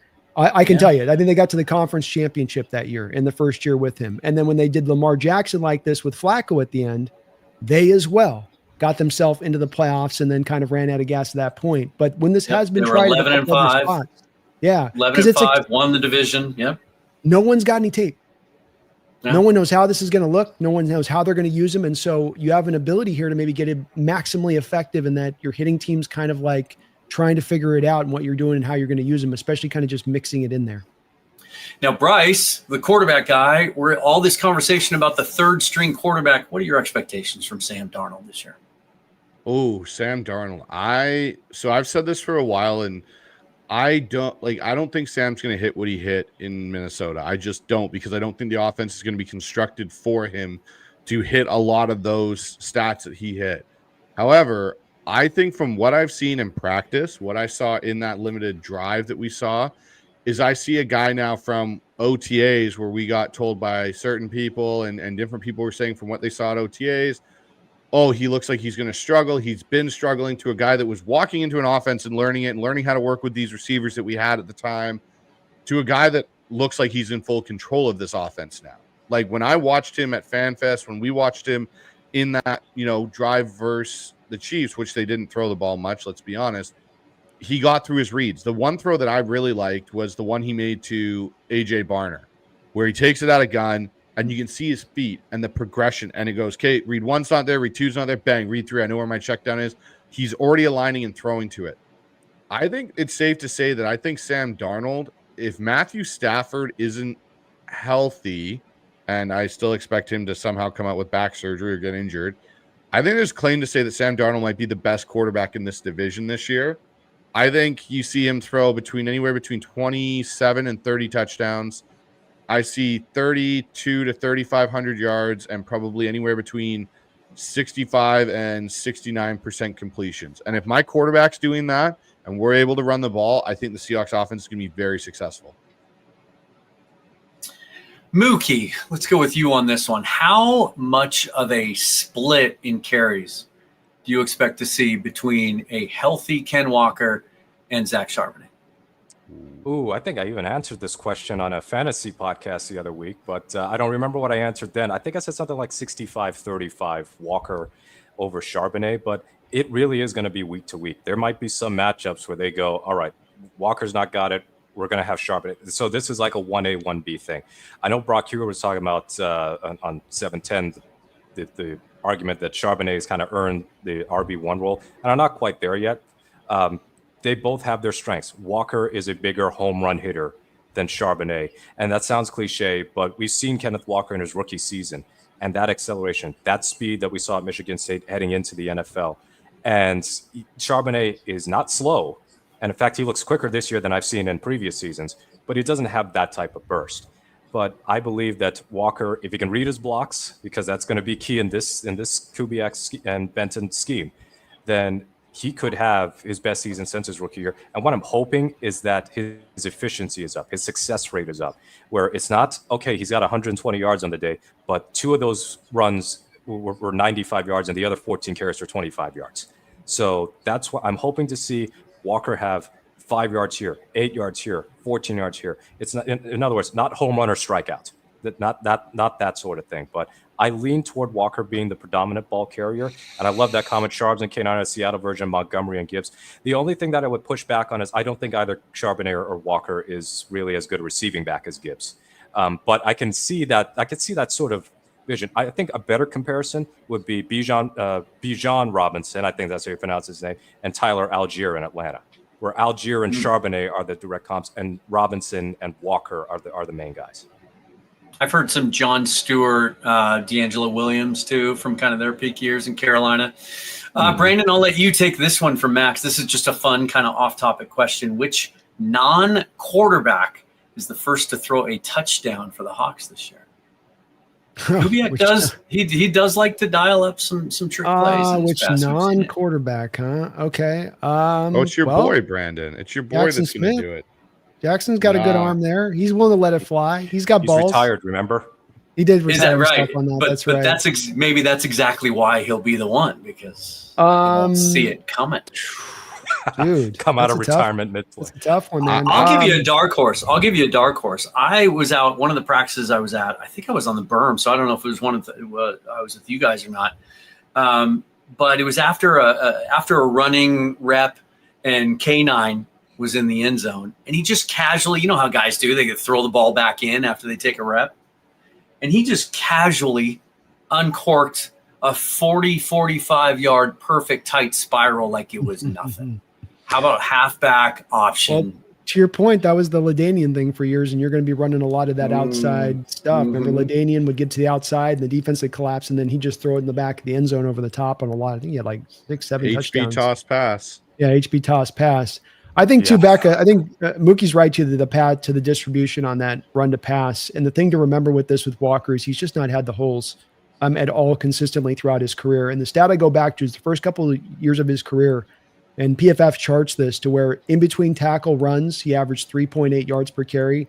On runs outside the tackle in his first couple of years, averaging 5.1 yards per carry. But then if I was to say he had 65% of his runs going one particular direction, boys, which direction do you think those runs were headed? Inside. So you're running it's going to flip on its head this year, where now you're going to actually run the stuff to what he does best, to where he can flourish. Whereas Carroll was a little bit more wanting to hammer the AB gap, power runs, that type of stuff, which is just not Walker's game. Can I give you guys I'm going to give you guys another comp for the backfield. I know that we saw Montgomery Gibbs. I'm going to roll it back a little bit to an offense that was similar to this style. Deuce McAllister and Reggie Bush in the Saints. So would you flip that where Walker is Bush and Charbonnet is McAllister? Yeah, I mean, correct. That could kind of be it. And in which case, then Charbonnet could be the one with predominantly carrying the ball. I wouldn't be upset either way if Charbonnet was RB1 nominally or whatever, but we're overthinking this with the non-quarterback, by the way. Torrey Horton, 5 of 6 in That's college. who I was. That's why I said Brandon's boy. I I said Brandon's boy is going to do it. It's Torrey Horton. 5 of 6 for like $175 in college, right, Mookie? Okay, there you go. That's the kind of research you're going to get from the Seahawks Syndicate here on a week-in, week-out basis. I'll say this about Walker. And it's hard to tell, and I think we're learning more about how much weight to give certain comments from Mike McDonald. I made some of the decisions on my roster projection based on how much he would wax positive about a certain player. A bunch of those guys got cut. He seemed visibly and tangibly frustrated at times when he would have to answer questions about the plan they had for Walker and his load management during practice and things like that. All I know is this: every time he did practice, when I was there, he was the best player on the field. And he seemed like he was comfortable with this scheme, and he was hitting the holes, and he wasn't reversing field and all those things. I I'm almost leaning now to where I think they kind of purposely kept him in bubble wrap and out of view, and they are excited to unleash him week 1. It's kind of where I'm at with that right now. It'd be dumb not to, right? If you didn't walk into Mhm. this year with Kenneth Walker with more an advanced plan than just let's even get through training camp. I mean, he's like gets hurt every year, but let's just throw him through full load. Just have him. That'd be kind of dumb as a franchise to do that. You want to learn with players as you go along. That's the whole point. They got that sports science and GPS machines. Is there a smarter way we can go with this? They seem like that kind of organization. Whether the choice they make to evolve is the right or perfect one for the future, they're always seemingly trying to kind of, like they say with the chasing the edges, look for those ways they can improve their processes. I like this. I hadn't seen this before from Jeffrey, but of all the different ways that you can play around with Robbie Use's name, this might be one of the fellas aren't most ready fun. for this. You aren't ready for Disco Inferno. Robbie Use. Here we go. I wasn't. There you go. That's so great. Are we going to get a copyright strike for that? No, sir. I used the YouTube free license on that sucker.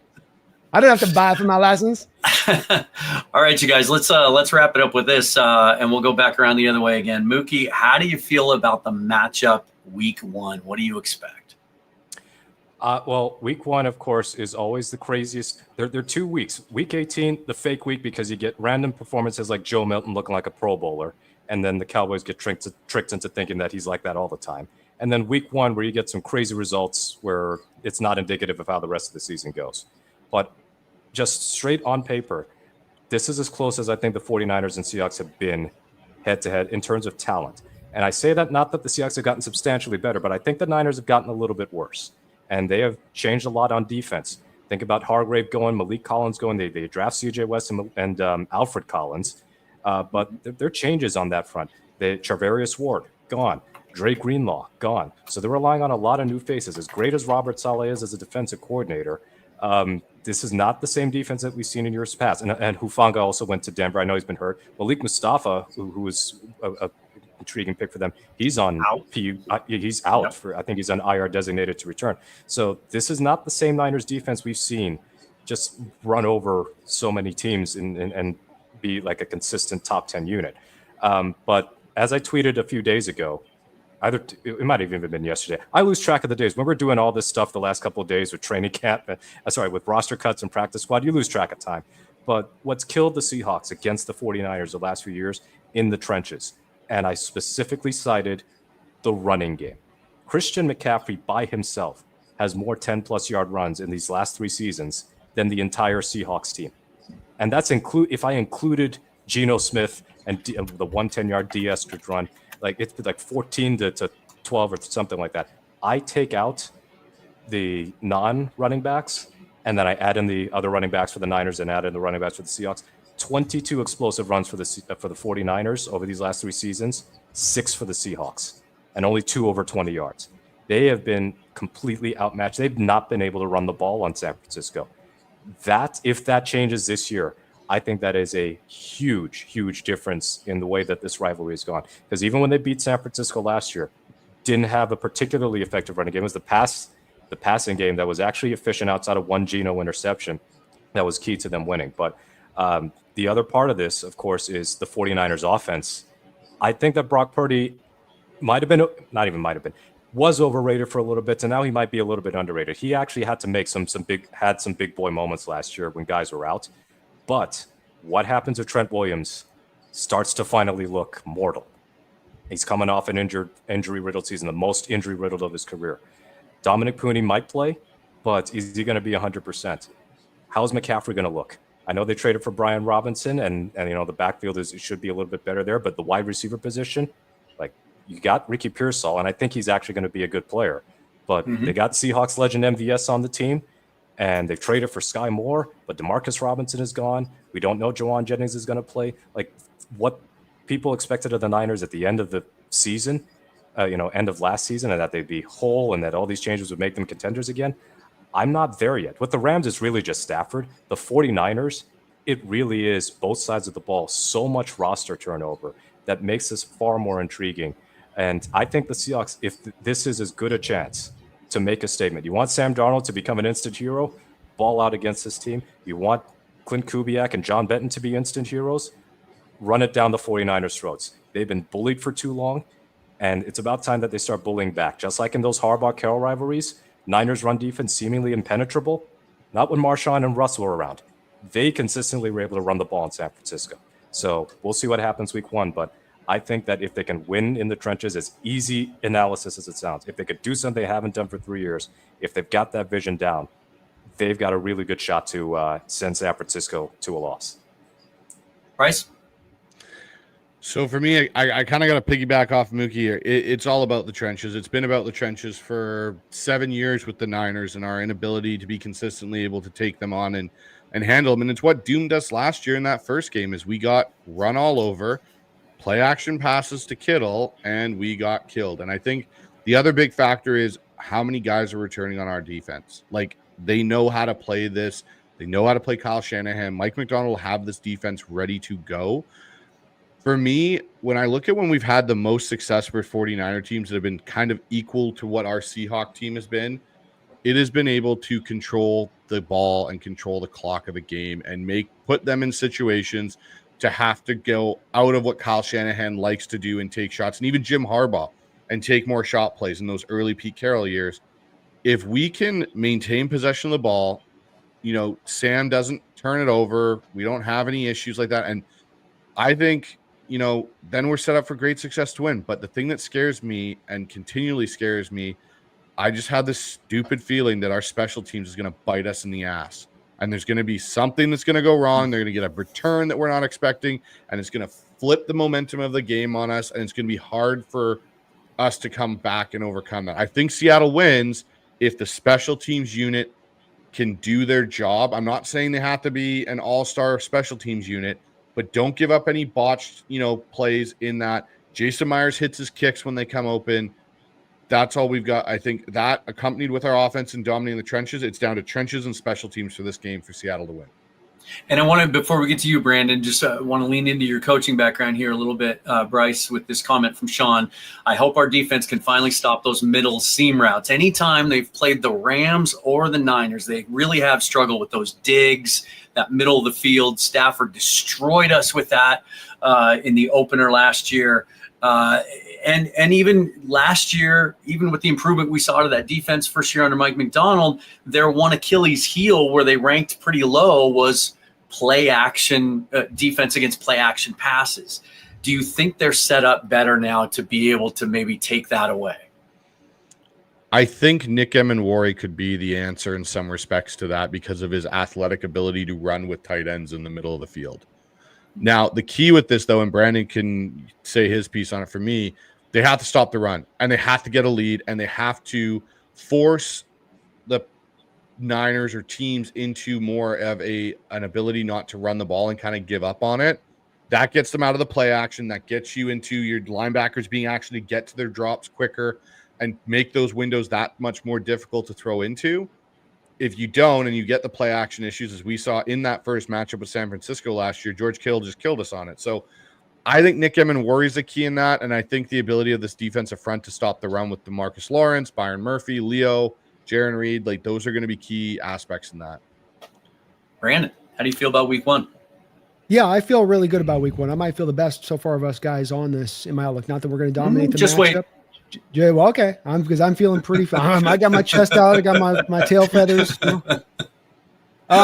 So I think his points about Emenwari helping out, first off, just go first to that point before the game itself, is certainly going to be beneficial. I've got a working theory this year. You heard Rick Bullen talking to Sherman on his podcast about the fact that he let out a little tidbit, little tiny little bit. I'm pressing more than I ever have before. Mm-hmm. And when you run press coverage, you tend to run press coverage off the back of man on that. Press to man.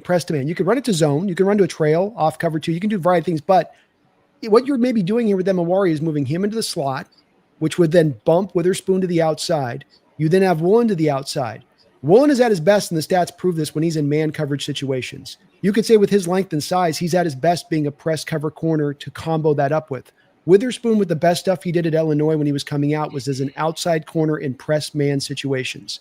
One of the ways you can disrupt these routes, and one of the ways we have not been able to disrupt these routes with the Niners prior, is you allow free releases off the line of scrimmage. You're not disrupting the timing of the routes to throw those kind of plays off. You run press, you run stack boxes on the front side with Brock, and you give him a lot of hands in his face that he's got to see, and hands up here in passing lanes now on those shorter throws. You can eliminate some of this seam stuff and try to force them a little bit more to getting outside the numbers on their throws, or try to hit the 9 routes if they think they've got one-on-one on the outside, which we all know Brock Purdy, that's not his game. When it comes down to this game, all the things that Mookie spoke about, the injury concerns, this is a big thing. It's no small part. Well, they're just walking in with their share. We're walking in with our share. Your wide receiver room for the Niners has been decimated. His point about Brock Purdy playing better last year with less of a supporting cast is a right one, but you know who he had? Juwan Jennings. You know who was the safety blanket for him last year? Juwan Jennings. You know he don't got from probably week 1 now, Juwan Jennings. And Ricky Pearsall showed a little bit at the end of last year, but even the most ardent Niner will tell you that that's a slot wide receiver. You put him on the outside, he's getting pressed to death. You put him on the outside, he's not going to separate. So he's going to be in this little kind of box, but they're going to try to force him to the outside where they play us probably. Why? Because they have so many good receivers and just he's the best of no, because they don't have anybody to call upon. Sky Moore, Marquez Valdez-Scantling, these are literally going to be probably receivers taking up a lot of snaps in that football game. You're going to be able to concentrate assets, like I'm talking about, stack boxes, simulated pressures.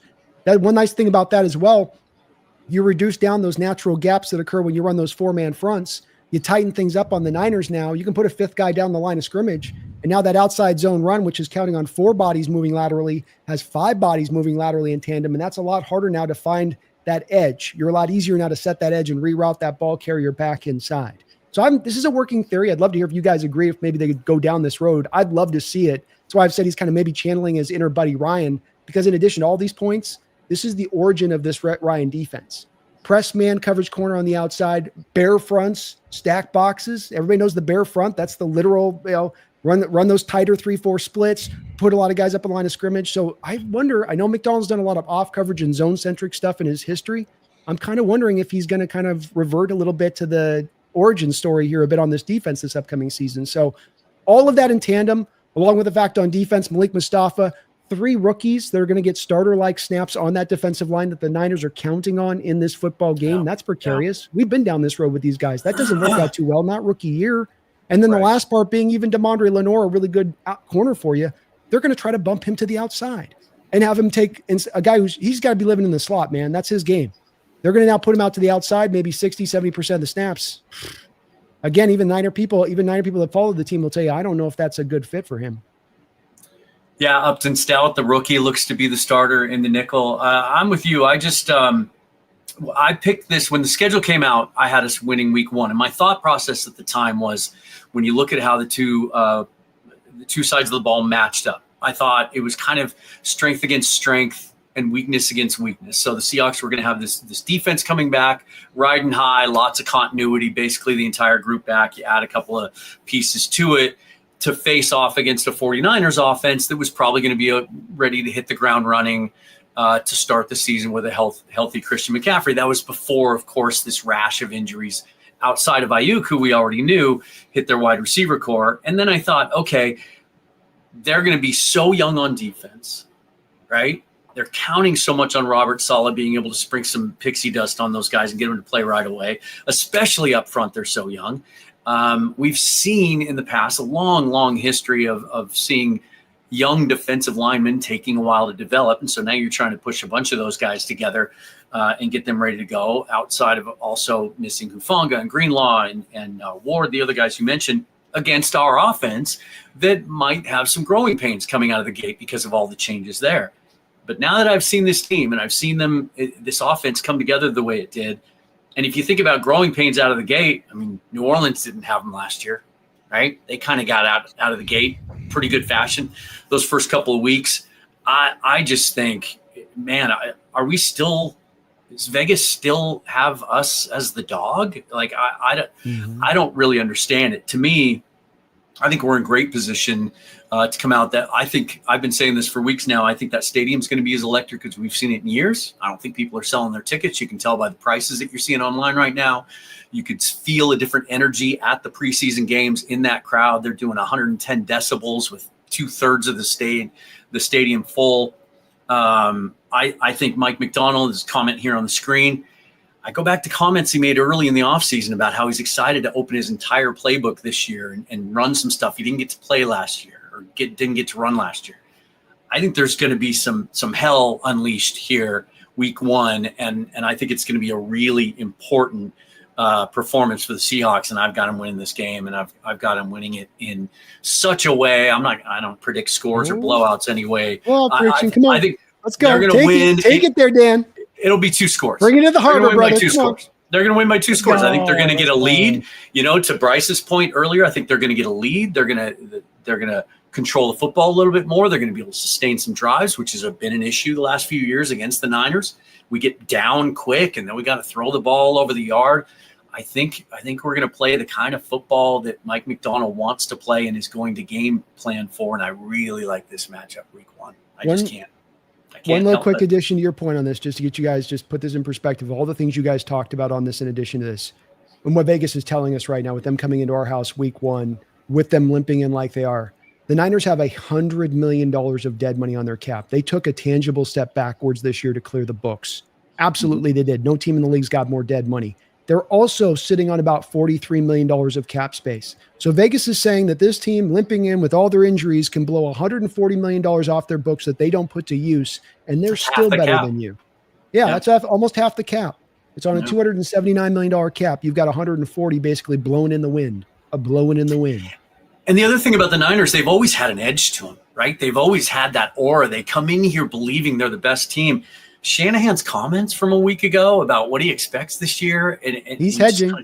He talked about baby steps, and I just want to see progress, and I want to see that we're headed in the right direction. I don't know. I just don't. It's not going to feel like the same 49er team coming in here to me. No, and $100 million ain't something. Sorry, somebody made a point about turnovers and a late turnover by the Seahawks secondary. Well, turnovers have killed Seattle against San Francisco. In the 3 seasons, these from 22. So I'm going to go the whole of the Geno era. I know this is not Geno's fault, so please don't even try that in the chat, or if you read this, after we go off air. But Seahawks, 14 turnovers in those 7 games, because it's 2-2-2, and then the playoff game. 49ers, 4 turnovers, and all 4 of those turnovers came in 3 games. So there are 4 other games where they were totally clean. Seattle has had a turnover in every game that they played against San Francisco over the last 3 seasons. And it's just been, at inopportune times, whether it is, I got to bring up Geno, a late interception in last year's San Francisco home game, or the DJ Dallas fumble on Thanksgiving night, which made sure that there was going to be no chance of any comeback. So, and part of that is they've been trailing so often. And if they're trailing the 49ers, and the 49ers are at their best, Purdy's not going to throw it a lot, or if he is going to throw it, it's going to be play action, easy plays, no chance of an interception. They can march right up and down the field. Seahawks are constantly having to pass the ball and put the ball in harm's way. If you play with the lead, that's the chance for this defense, and I'm focusing on the defense because they're the ones who are not forcing anything these last few years. They can pin their ears back. Their tails can be as high up as Brandon's cat can be. So, if they see a mouse. But pin their ears back, try and get to Purdy. They were doing some things. I think the seeds were planted as far as maybe as far as potentially solving this 49ers offense. And I know they were undermanned in that game. But in the win over San Francisco last year, Purdy was not comfortable throwing to anybody but Jawan Jennings. But also they held McCaffrey pretty well. I don't think he had 2 runs longer than 9 yards. So it was a grind for them to get to 17 points. And now you got a full off season. You've kept everybody of importance. And now you're adding Nick Emanwari, who is going to take his lumps. I am sure of that. I'm sure Shanahan's going to catch him on something. But if Emanwari can have one of those splash wow plays of why the Seahawks traded up to get him, then that's a real game changer right there. So if they can build a lead and make Purdy have to throw constantly, take away that running game threat, take away the play action that the Seahawks have struggled with so much, and it's pure drop back, those are the chances. You want to see Spoon get some interceptions or chances to break up passes? That's your opportunity. You play with leads, better chance for you to become more opportunistic with your turnovers. I'm going to make a bold statement. Okay, I was going to make one bold statement to kind of go with Dan's 2-score victory. I'll let you combo this because I want to go around one last time and get everyone's win total projection to tie a bow on this. And Bryce, I know what yours is, and it goes right along with the way you were about to start the statement you were about to make. So my bold take for the game, Seattle will have over 200 yards on the ground on the Niners. They are going to run over them. Let's go. My projection for win total, 13-4. Oh, hell yeah. 13 wins. Okay, 13 Bryce. wins. That's where I'm going with this like team that. this year. How about you, Brandon? Well, Bryce got me thinking, maybe rethinking myself over here. I'll go with 11. I'm going to go with 11 wins and try to stay static. I do see there being the upside to 13 wins here really easily within their grip. I just did a show today about the schedule. And, when this schedule was initially released this year, this offseason, went, wow, that's one of the easier schedules you've had in recent years. And then it looks even easier now with a lot of things that have broken in our favor with some of the opponents on deck, some guys that are going to be out for the season or look week, or like the Niner opponents this week with where they're walking in this game. So I do find myself with it arrow rising on that 11 wins, like it's with a bullet, so to speak, on that. But I see at least 11 wins. I think that this team has got too easy of a schedule and everything in the way that it's trending and vibing throughout training camp, from the lack of really a lot of injuries piling up to everybody getting the buy-in, the full participation at OTAs, the seamless nature by which Kubiak has fit himself in here and seems to have taken this really far forward before you even got into games, and now you can feel that. It just tells me that this is going to be a successful season. Mookie?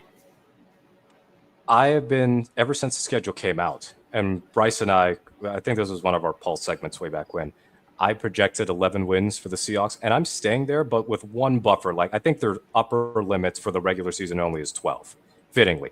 I think their floor, assuming no super serious injuries that really lower the floor, is somewhere 6 or 7 wins where, okay, this O-line improvement was a bit of a mirage and the defense is actually not as good as we thought. Or guys like Cup and Lawrence, as spry as they've looked in camp or preseason, start to wear down. And we see why they were let go by their teams that are on the decline. But I think everybody at their best, and there are going to be injuries. I guarantee you the Seahawks are going to have a bad loss in their schedule this year because it happens to even the best teams. I mean, Kansas City cheated death last year, but they were very close to losing to Carolina and losing to some other teams that they should have comfortably beaten. But for the Seahawks, I think that they are well positioned to make a run at the NFC West title. And it's because they don't have as many health questions as the Rams and 49ers. Like I said earlier, Rams, it's really Stafford. The 49ers, it's both sides of the ball. Arizona, I think people are always bullish on Arizona because they just love Kyler Murray. And I think Kyler Murray is a good quarterback, but I don't think he's great.